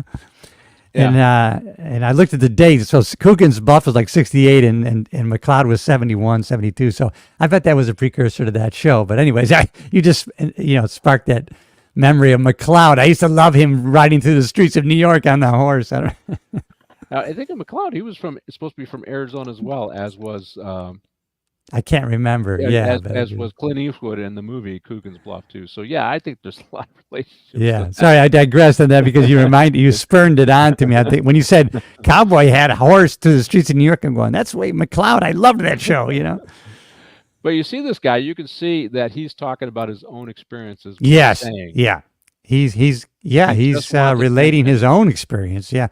It's kind of a lot of these guys were really. So he understands that the motivation for what the guy testified to might be incorrect, and he understands it from his own experience. Yeah. That's what I'm seeing here, and that's really the role of the jury. Filter through your own personal experience. That's right, yeah. Are they telling the truth? In this case, he said, and he's not saying that he's not telling the truth. He's saying there could be doubt, because then they do the whole, They start talking, well, could he really have heard all this? And we end up talking about that a little bit later. But But Yeah, yeah, consider this. Yeah, he's the first guy that raises a doubt because of his own personal experience. Right, that's Ralph? right. Yeah, that's right. I thought that was a great scene by Ed Bagley, number 10. And I think what it did to the table of the jurors, it kind of made them kind of just see a little bit a man in front of him who's an older man express what his observations were, but also as you stated, Cliff and Pat, hey, this guy is saying something because he feels this way also. And Yeah. so something, I think it had an impact per Yes. se on the fellow jurors who may be on the fence about questioning some of the evidence and testimony. So I thought it was very, very effective the way the director used this older man, the actor Ed Bagley, to articulate the witness's observations and testimony. Yeah, and I just anyway, he did this. I hadn't remembered this guy from the old guy from previous shows, but he did a pretty good job here playing that the weak, vulnerable older guy here and expressing the doubt based upon his own perspective. Yeah. And that's the part that was good. Of course, everybody's mad about it because now he's deconstructing. Henry Fonda is slowly deconstructing those things that they had based their belief and conviction on, right? Their guilty verdict on, Yeah. and now Yeah. he's quickly undermining that just through reason and logic. And he says, I don't, and I believe him when he says, I don't know if he did it or not. I don't know. And I like this shot here. That's an interesting shot right there. That tells you a lot of that shot. Yep. I like this shot here because you see all of them and they're all looking at him in disbelief, and go ahead and roll right into as soon as this scene's over, because now here they're listening to him, and and he does play the good old guy who talks slow, and some guys are respectful and some guys aren't. Did you ever see that where the old guy's discounted? But go and roll in the demonstration. So they're talking about the old guy. Well, he's basically laying in bed, and he says that he hears this going on, and he goes like 15 feet or 45 feet. I can't remember how many feet. He has to get out of 43 bed. feet. Well, 15 feet, but it came out to be 43 feet. Yeah, that's right. Well, it's 15 feet from the bed to the door, and then some 40-some feet to the hallway, and then to look out the door to see the kid run away. Could he do that in 15 seconds, right? That's what it is. Seconds. Could he do it in 15 seconds? And so they decided to do a demonstration to see if that's the case. And they noticed that he was dragging his leg along the way. And so Henry Fonda plays the old guy witness, and they do a demonstration, and they actually time it, right? So is he telling the truth? And this is the part where they do this demonstration. Of course, they begin to believe that no, he probably couldn't do it, so he probably couldn't see him. And if he did see somebody running, it would be difficult for him to really identify him, given what's going on. So I don't know if this kind of stuff happens in a jury room. I imagine that they brought in the diagram. Now I understand that happening, but the demonstration was kind of interesting because it's like, well, let's test the assumption, and it wasn't done in the courtroom, right? So I don't know if this would be considered jury misconduct or not, but I think evaluating by looking at the diagram is all fine. What do you think of the scene, Ralph? I thought it was a great scene. Number one, how they talked about the seconds, how many seconds the L would come across the window and maybe hearing it, and then Henry Fonda, setting up the chair and pacing off, the footage, and then how he dragged his foot, and somebody says, well, he was going faster than that, so he goes, okay, I'll pick up my pace, and it comes out, and I correct myself, it was actually whatever seconds it was, it turned out to be 43 seconds. So how could he actually hear what he said he heard? Which once again put a reasonable doubt. Here we go back to what you stated, Pat. Causes reasonable doubt to some of the other jurors. Now, okay, wait a minute. Did this old man, and what Ed Bagley, number 10, said, did he really hear this stuff? So, here we go again, but to your point though, Pat, I don't know. I think some things do happen in that jury room, especially when they brought the diagram. So maybe they could, why not measure it some distance out to see the effectiveness? And, I wouldn't doubt if these things, what did take place in jury rooms, if people are really invested in trying to find the truth. So, you would hope they would be, for a murder case or any case. Right, yeah, because they do know that this kid isn't just going to jail; he's going to get the chair. Death penalty. He's death penalty. There aren't going to be any sympathy. The judge said that early on, and of course we see the demonstration. And they begin to question it, and you see Lee Cobb here begin to. I can't believe you guys. He's telling these fairy tales. What's the matter with you guys? We all know he's guilty. He's got to burn. To burn. Oh my God. He's got to burn, and I think somebody calls him a sadist here, and this is where he goes off. This is where he goes off and says, "I could kill you," and then he said, "Do you really mean that?" I did like that scene just because early on it was just, well, he said he'd kill him, so that's, well, do you really mean that? Of course, he didn't really mean it. I'm going to kill you. It's just he's just angry, which is what was expressed earlier in the deliberations. I mean, also Henry Fonda said, "You want to pull the switch." Yeah. I mean, and he threw that, and he said, "Yeah," more or less. Yeah. He said some, self-anointed. Yeah. So you could see this is interplay between these two guys is great. And I don't think I clipped the last scene, but and the very last scene after they've done what they've done, and we got more scenes to go. It's Henry Fonda that goes to him, gets his jacket. Oh yeah, because he's destroyed. And I thought, great gesture. Yeah. Yeah, it was a great gesture. I could kill him. And do you really mean that? Yeah. I thought that was fantastic. And you see in his That was face, good. do you really mean that? And just the fact that Cobb had to get excited on this and had to do all this stuff. Yeah. I really liked it. This would have been a funner part to play. And Yeah. I got a question for you, both of you, and maybe Cliff knows this. Is I wonder how many takes it took to that particular scene, that interaction with the anger and the ugliness and stuff, and the banter. I mean, or did it potentially? Maybe it took only one take because these guys are so good, as you see, as we're going on, they're doing more and more. Yes, I agree with you, Ralph. It might have taken more than, although these are great actors, right? So yeah. One of the things that I liked that I've heard about Clint Eastwood is he expects people to come on and go and just, you're a professional actor, hit it, one shoot and go. And a lot of actors don't like work with him because they want to do it 4 or 5 times and look at what the best one is. No, you got to hit it the first time, and he keeps the cost down. And he says, no, you guys hit it first. That's good. We're good. Let's move it on. And but you're right. And a lot of these guys come out of that method acted era too. That seems to be, and that's a lot more. I got to find my emotions and my feelings. Although I think these guys are from a little different era. I think they're just pros. And this in between these scenes is the one where I like the stockbroker guy plays a really good E.G. I think it's E.G. Marshall. E.J. Marshall. Yeah. E.G. Marshall. He does a really good job because he's the buttoned up guy. He's the guy that's holding on to the conviction, and he's using reason and logic. And I like his analytical approach to it.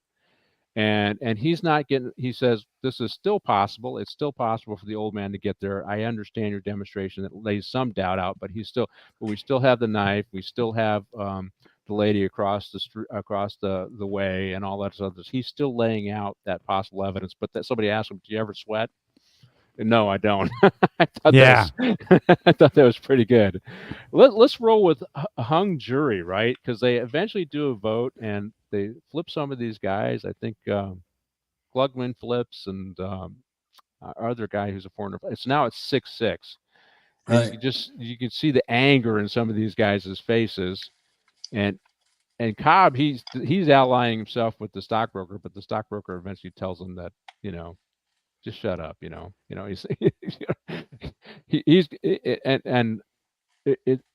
he thinks he has an ally in this guy, but I think the stockbroker looks down on him. You can see that play out. It looks down on him. Hey, you just baited me.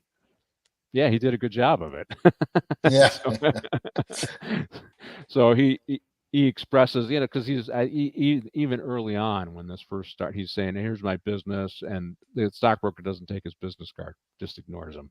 So he kind of looks. I think he looks down at a lot of the people in the room here, but he's convinced of the conviction. He's the guy that is actually the guy. I think he's the guy that once they convince him, everybody else is going to fall like dominoes. But the stockbroker's holding on pretty strong there.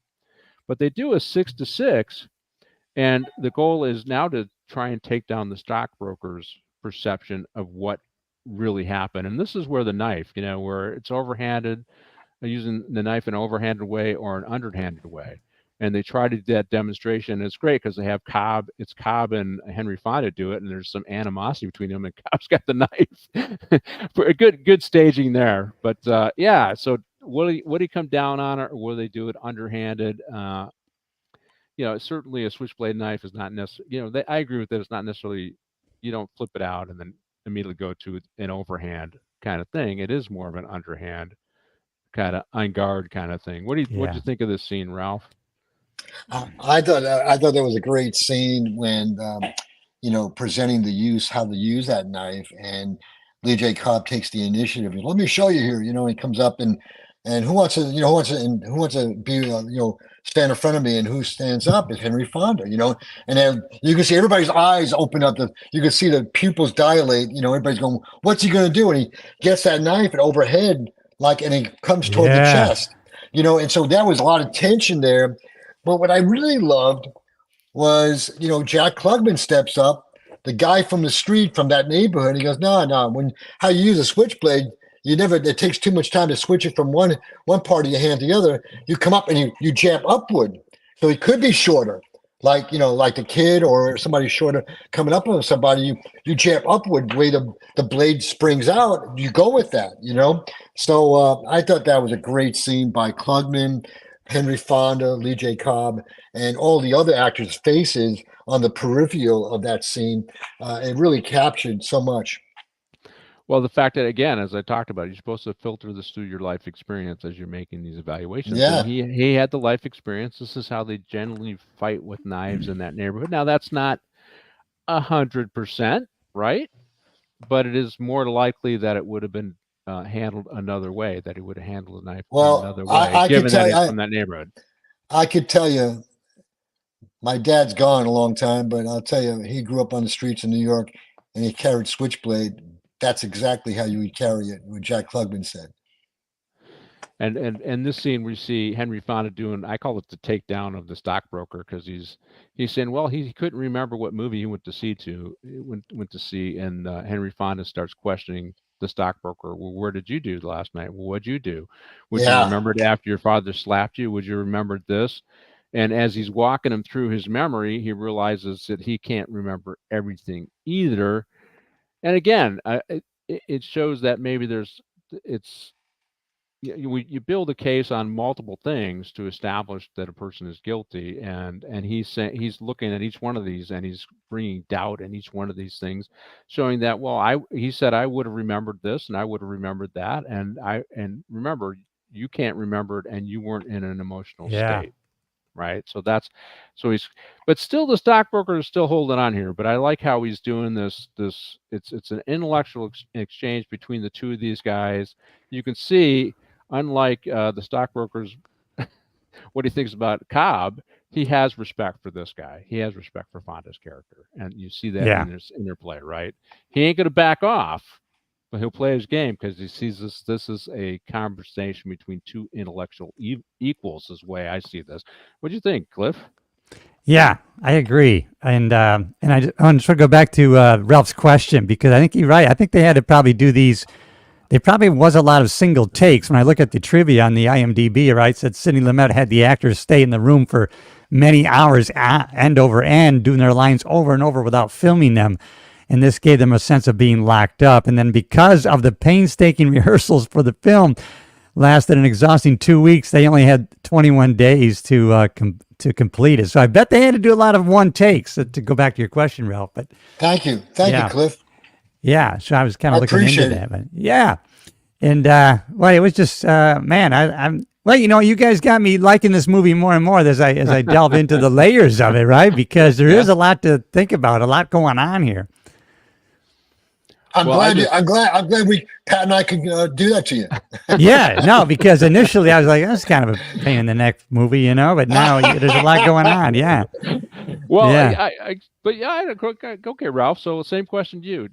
The stockbroker sees Henry Fonda as a guy who's his intellectual equal here at this point. He's looking down at other Yeah. folks, Yeah. but he sees that that these two guys are on the same plane intellectually, and the stockbroker actually respects Fonda, right? You can see that play out here, and Fonda realized, I think he had to gain this guy's respect before he can get him to actually look at the evidence the way he's seeing it. What do you think, Ralph? I agree 100%, and I think just by the body language, and that one little just the scene before that, with his Henry Fonda with his hand on his knee, his other hand on his arm.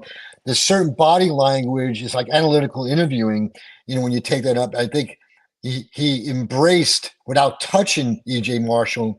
Juror number 4. He embraced him with his intellect, his articulation, his method, and how he engaged him, gained his respect, even though maybe they're still on the opposing sides. But definitely, as you stated, both you and Cliff, there was a mutual respect there about the approach and the tactics.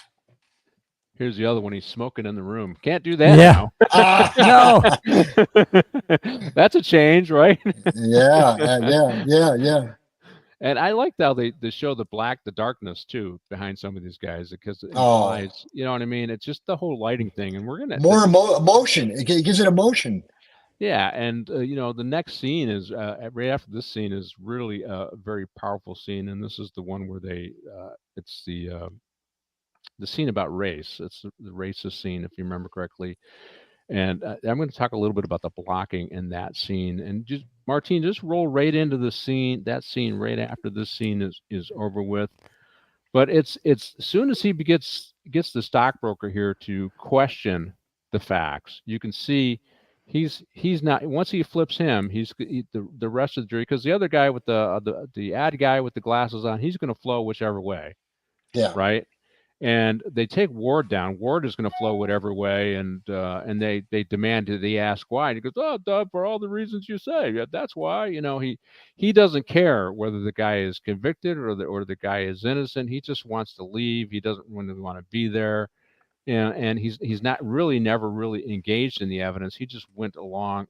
He'll go along with whatever way, and they get on him about that. You're not really fulfilling your real role as a juror.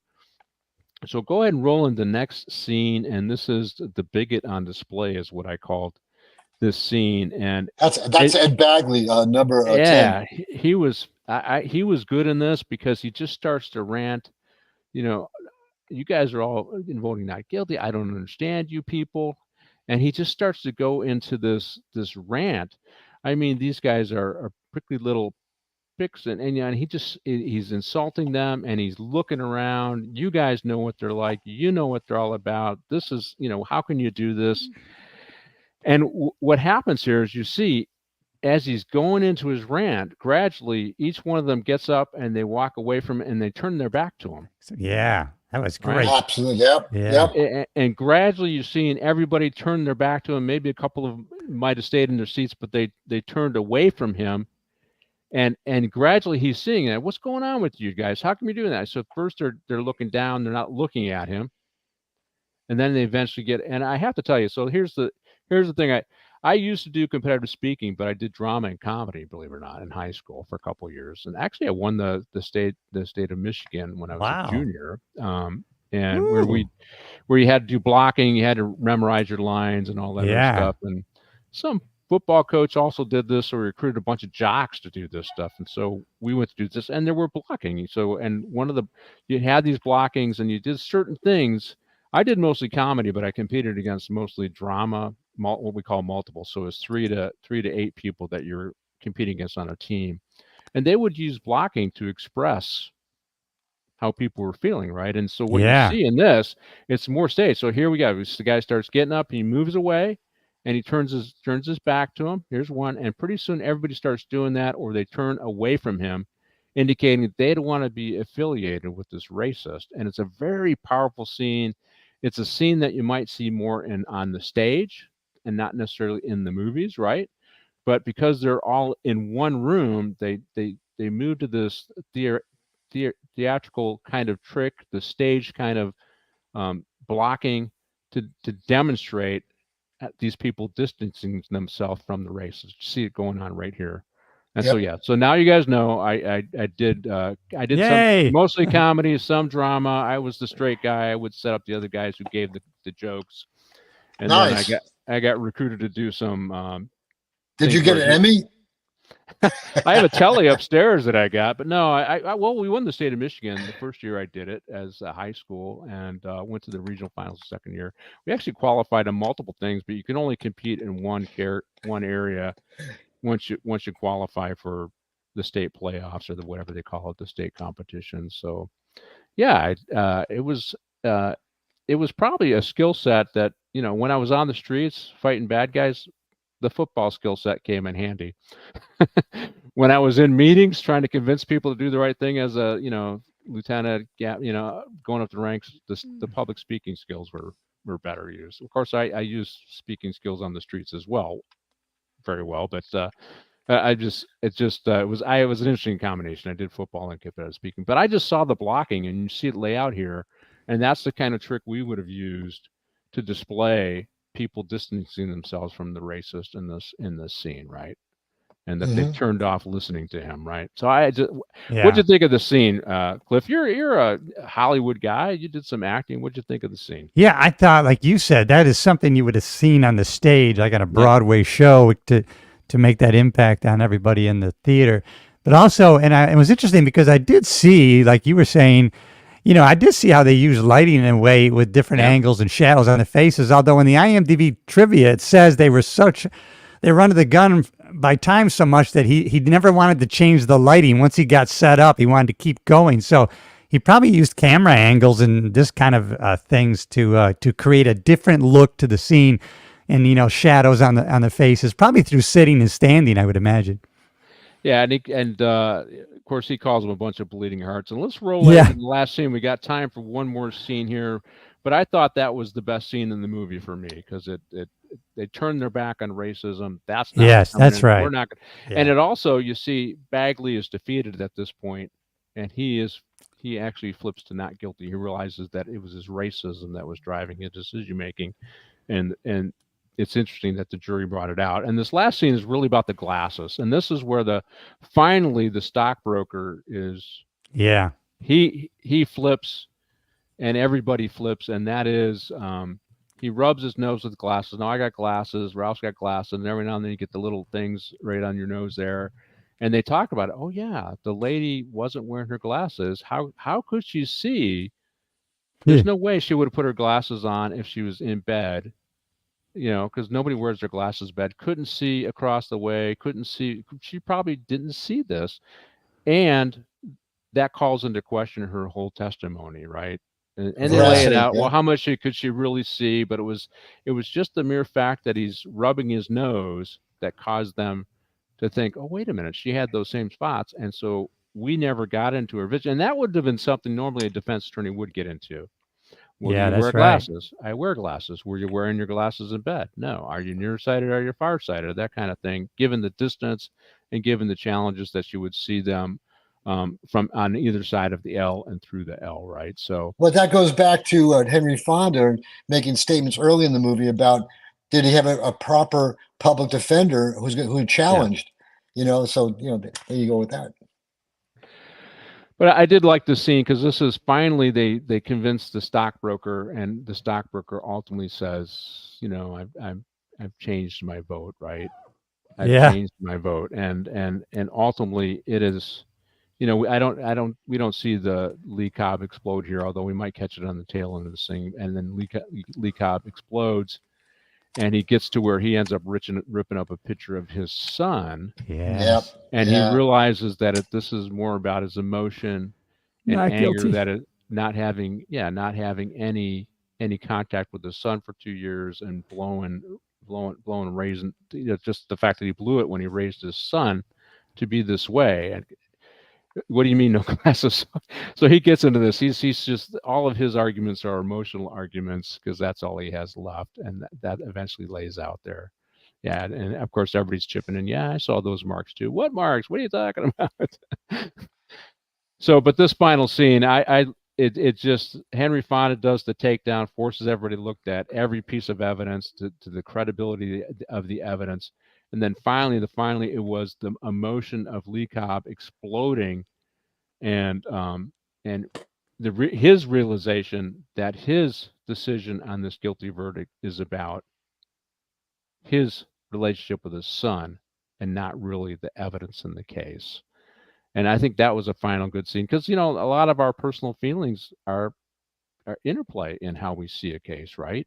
Yeah. And it's for me, I mean, us working in LA, we see a lot of gangsters, and so unfortunately, we're gonna see it in a certain way with gangsters because we work with gangsters, and well, we might have a negative perception. I think that all of us would have the ability to weed through the evidence appropriately, but we do come with some level of biases because of our profession, which is why we're excluded from juries, right? Like we all know that most cases aren't filed. And so, the likelihood that they're filed means a strong case right from the beginning, right? So you don't file a case unless you're going to win a case. You think you can win a case. So we already have that kind of negative understanding of how the justice system works, right? But I think this was just a great film. This is Lee Cobb blowing up here, but so this was a great scene, right, Ralph? Good takedown Oh, of the stockbroker. I mean, I think that the Joe Sweeney, juror number 9, did a fabulous job, in talking and negotiating with E.J. Marshall, and then he gave in and he presented about the impressions on the nose, and then E.J. Marshall finally reflected on it. He goes, "Yeah, you're right." And then I think the greatest part at the end was, when sadly, Lee J. Cobb reflecting on his emotions about his son, and I think it's great about Henry Fonda, the man, we want to call him a bleeding heart liberal, whatever they called him, comes over and puts his jacket on with him. And, that was a great gesture of a man understanding about another man, what he was going through in his personal life. And I think that was a wonderful gesture. Yeah, it was interesting, and if the absolute final scene, you see him going down the steps of the courthouse, right? Yeah. And Well, I was looking, yeah. I was looking to see the order of that they left, right? And it was interesting. The old guy talked to Henry Fonda, knowing that they're not going to see each other again. Just wanted to ask his name, and Yeah. then they went their own. But the last person walking down the step was Cobb. Yep. Yeah. Defeated, head down, walking down the Yeah. steps. So even that last scene was choreographed by the director to give a certain impression. And I have to tell you, so I mean, if you're we're going into the fall and winter, if you're at home, rainy day, snowy day, this is one of the ones you should be tuning in and turning on, right? Just to watch an old classic film like this, right, Cliff? That's true. Yeah. I like that. I like that last scene. I like when he said, "Hey, what's your name, by the way?" We never changed names. Kind of a poignant little moment at the end there. Yeah. Yeah. Cliff and Pat, you gotta see the updated version. And the gentleman that plays Bagley, who is the racist, was the gentleman that played in Forrest Gump with what's his name? Tom Hanks. Tom Hanks. Remember he carried him when he got he died. Yeah, that's right. Yeah. That's who played that part of Ed Bagley, juror number 10. Yeah, and how everybody turned their back on him. Bubba plays the racist in that one. Huh? Wow. Yeah. Yep. Gotcha, And it's really interesting. Ozzie Davis, what engaged him was also African American, engaged him too about how could you act like that and stuff. So it was the second version was equally as good as this one to me. Well, I'll have to bring you guys together and we'll do the second version down the road here a little bit. But I think classic Hollywood, there's a lot of great movies. We tend to review more contemporary stuff. Although I like reaching back and doing some of this old stuff because I think you see excellent acting and they tend to do it on a budget now. Everything it's got to be flashy and snazzy and things blowing up and gunfire. And in reality, this human interplay is really probably more interesting and more impactful to the audience because it causes them to think about their own their own emotions, their own feelings, their own prejudices, their own how they would filter this information to themselves if they were a member of a jury. It kind of this for some people this might be the closest they be to a jury there to because a lot of people they they work really hard on getting out of being serving Jurors, on a yeah. jury, right? You know, and Yeah. it's really the only people on a jury are the ones who couldn't get out of doing jury service, right? So, and so this might be their own somebody's only perspective is these kinds of movies that focus on just how juries work. Well, I enjoyed it immensely. Yeah, All me right. too. Thanks, guys. I enjoyed being with you other two angry old men. Yeah, three angry men, three angry retired cops reviewing 12 Angry Men. You know, I guess I know the clip is still rolling here, but we're pretty much at the end of our show here. You know, I want to thank you guys for joining us. Martine, I think we are done. Stick around for a quick debrief, guys, and you can take it away.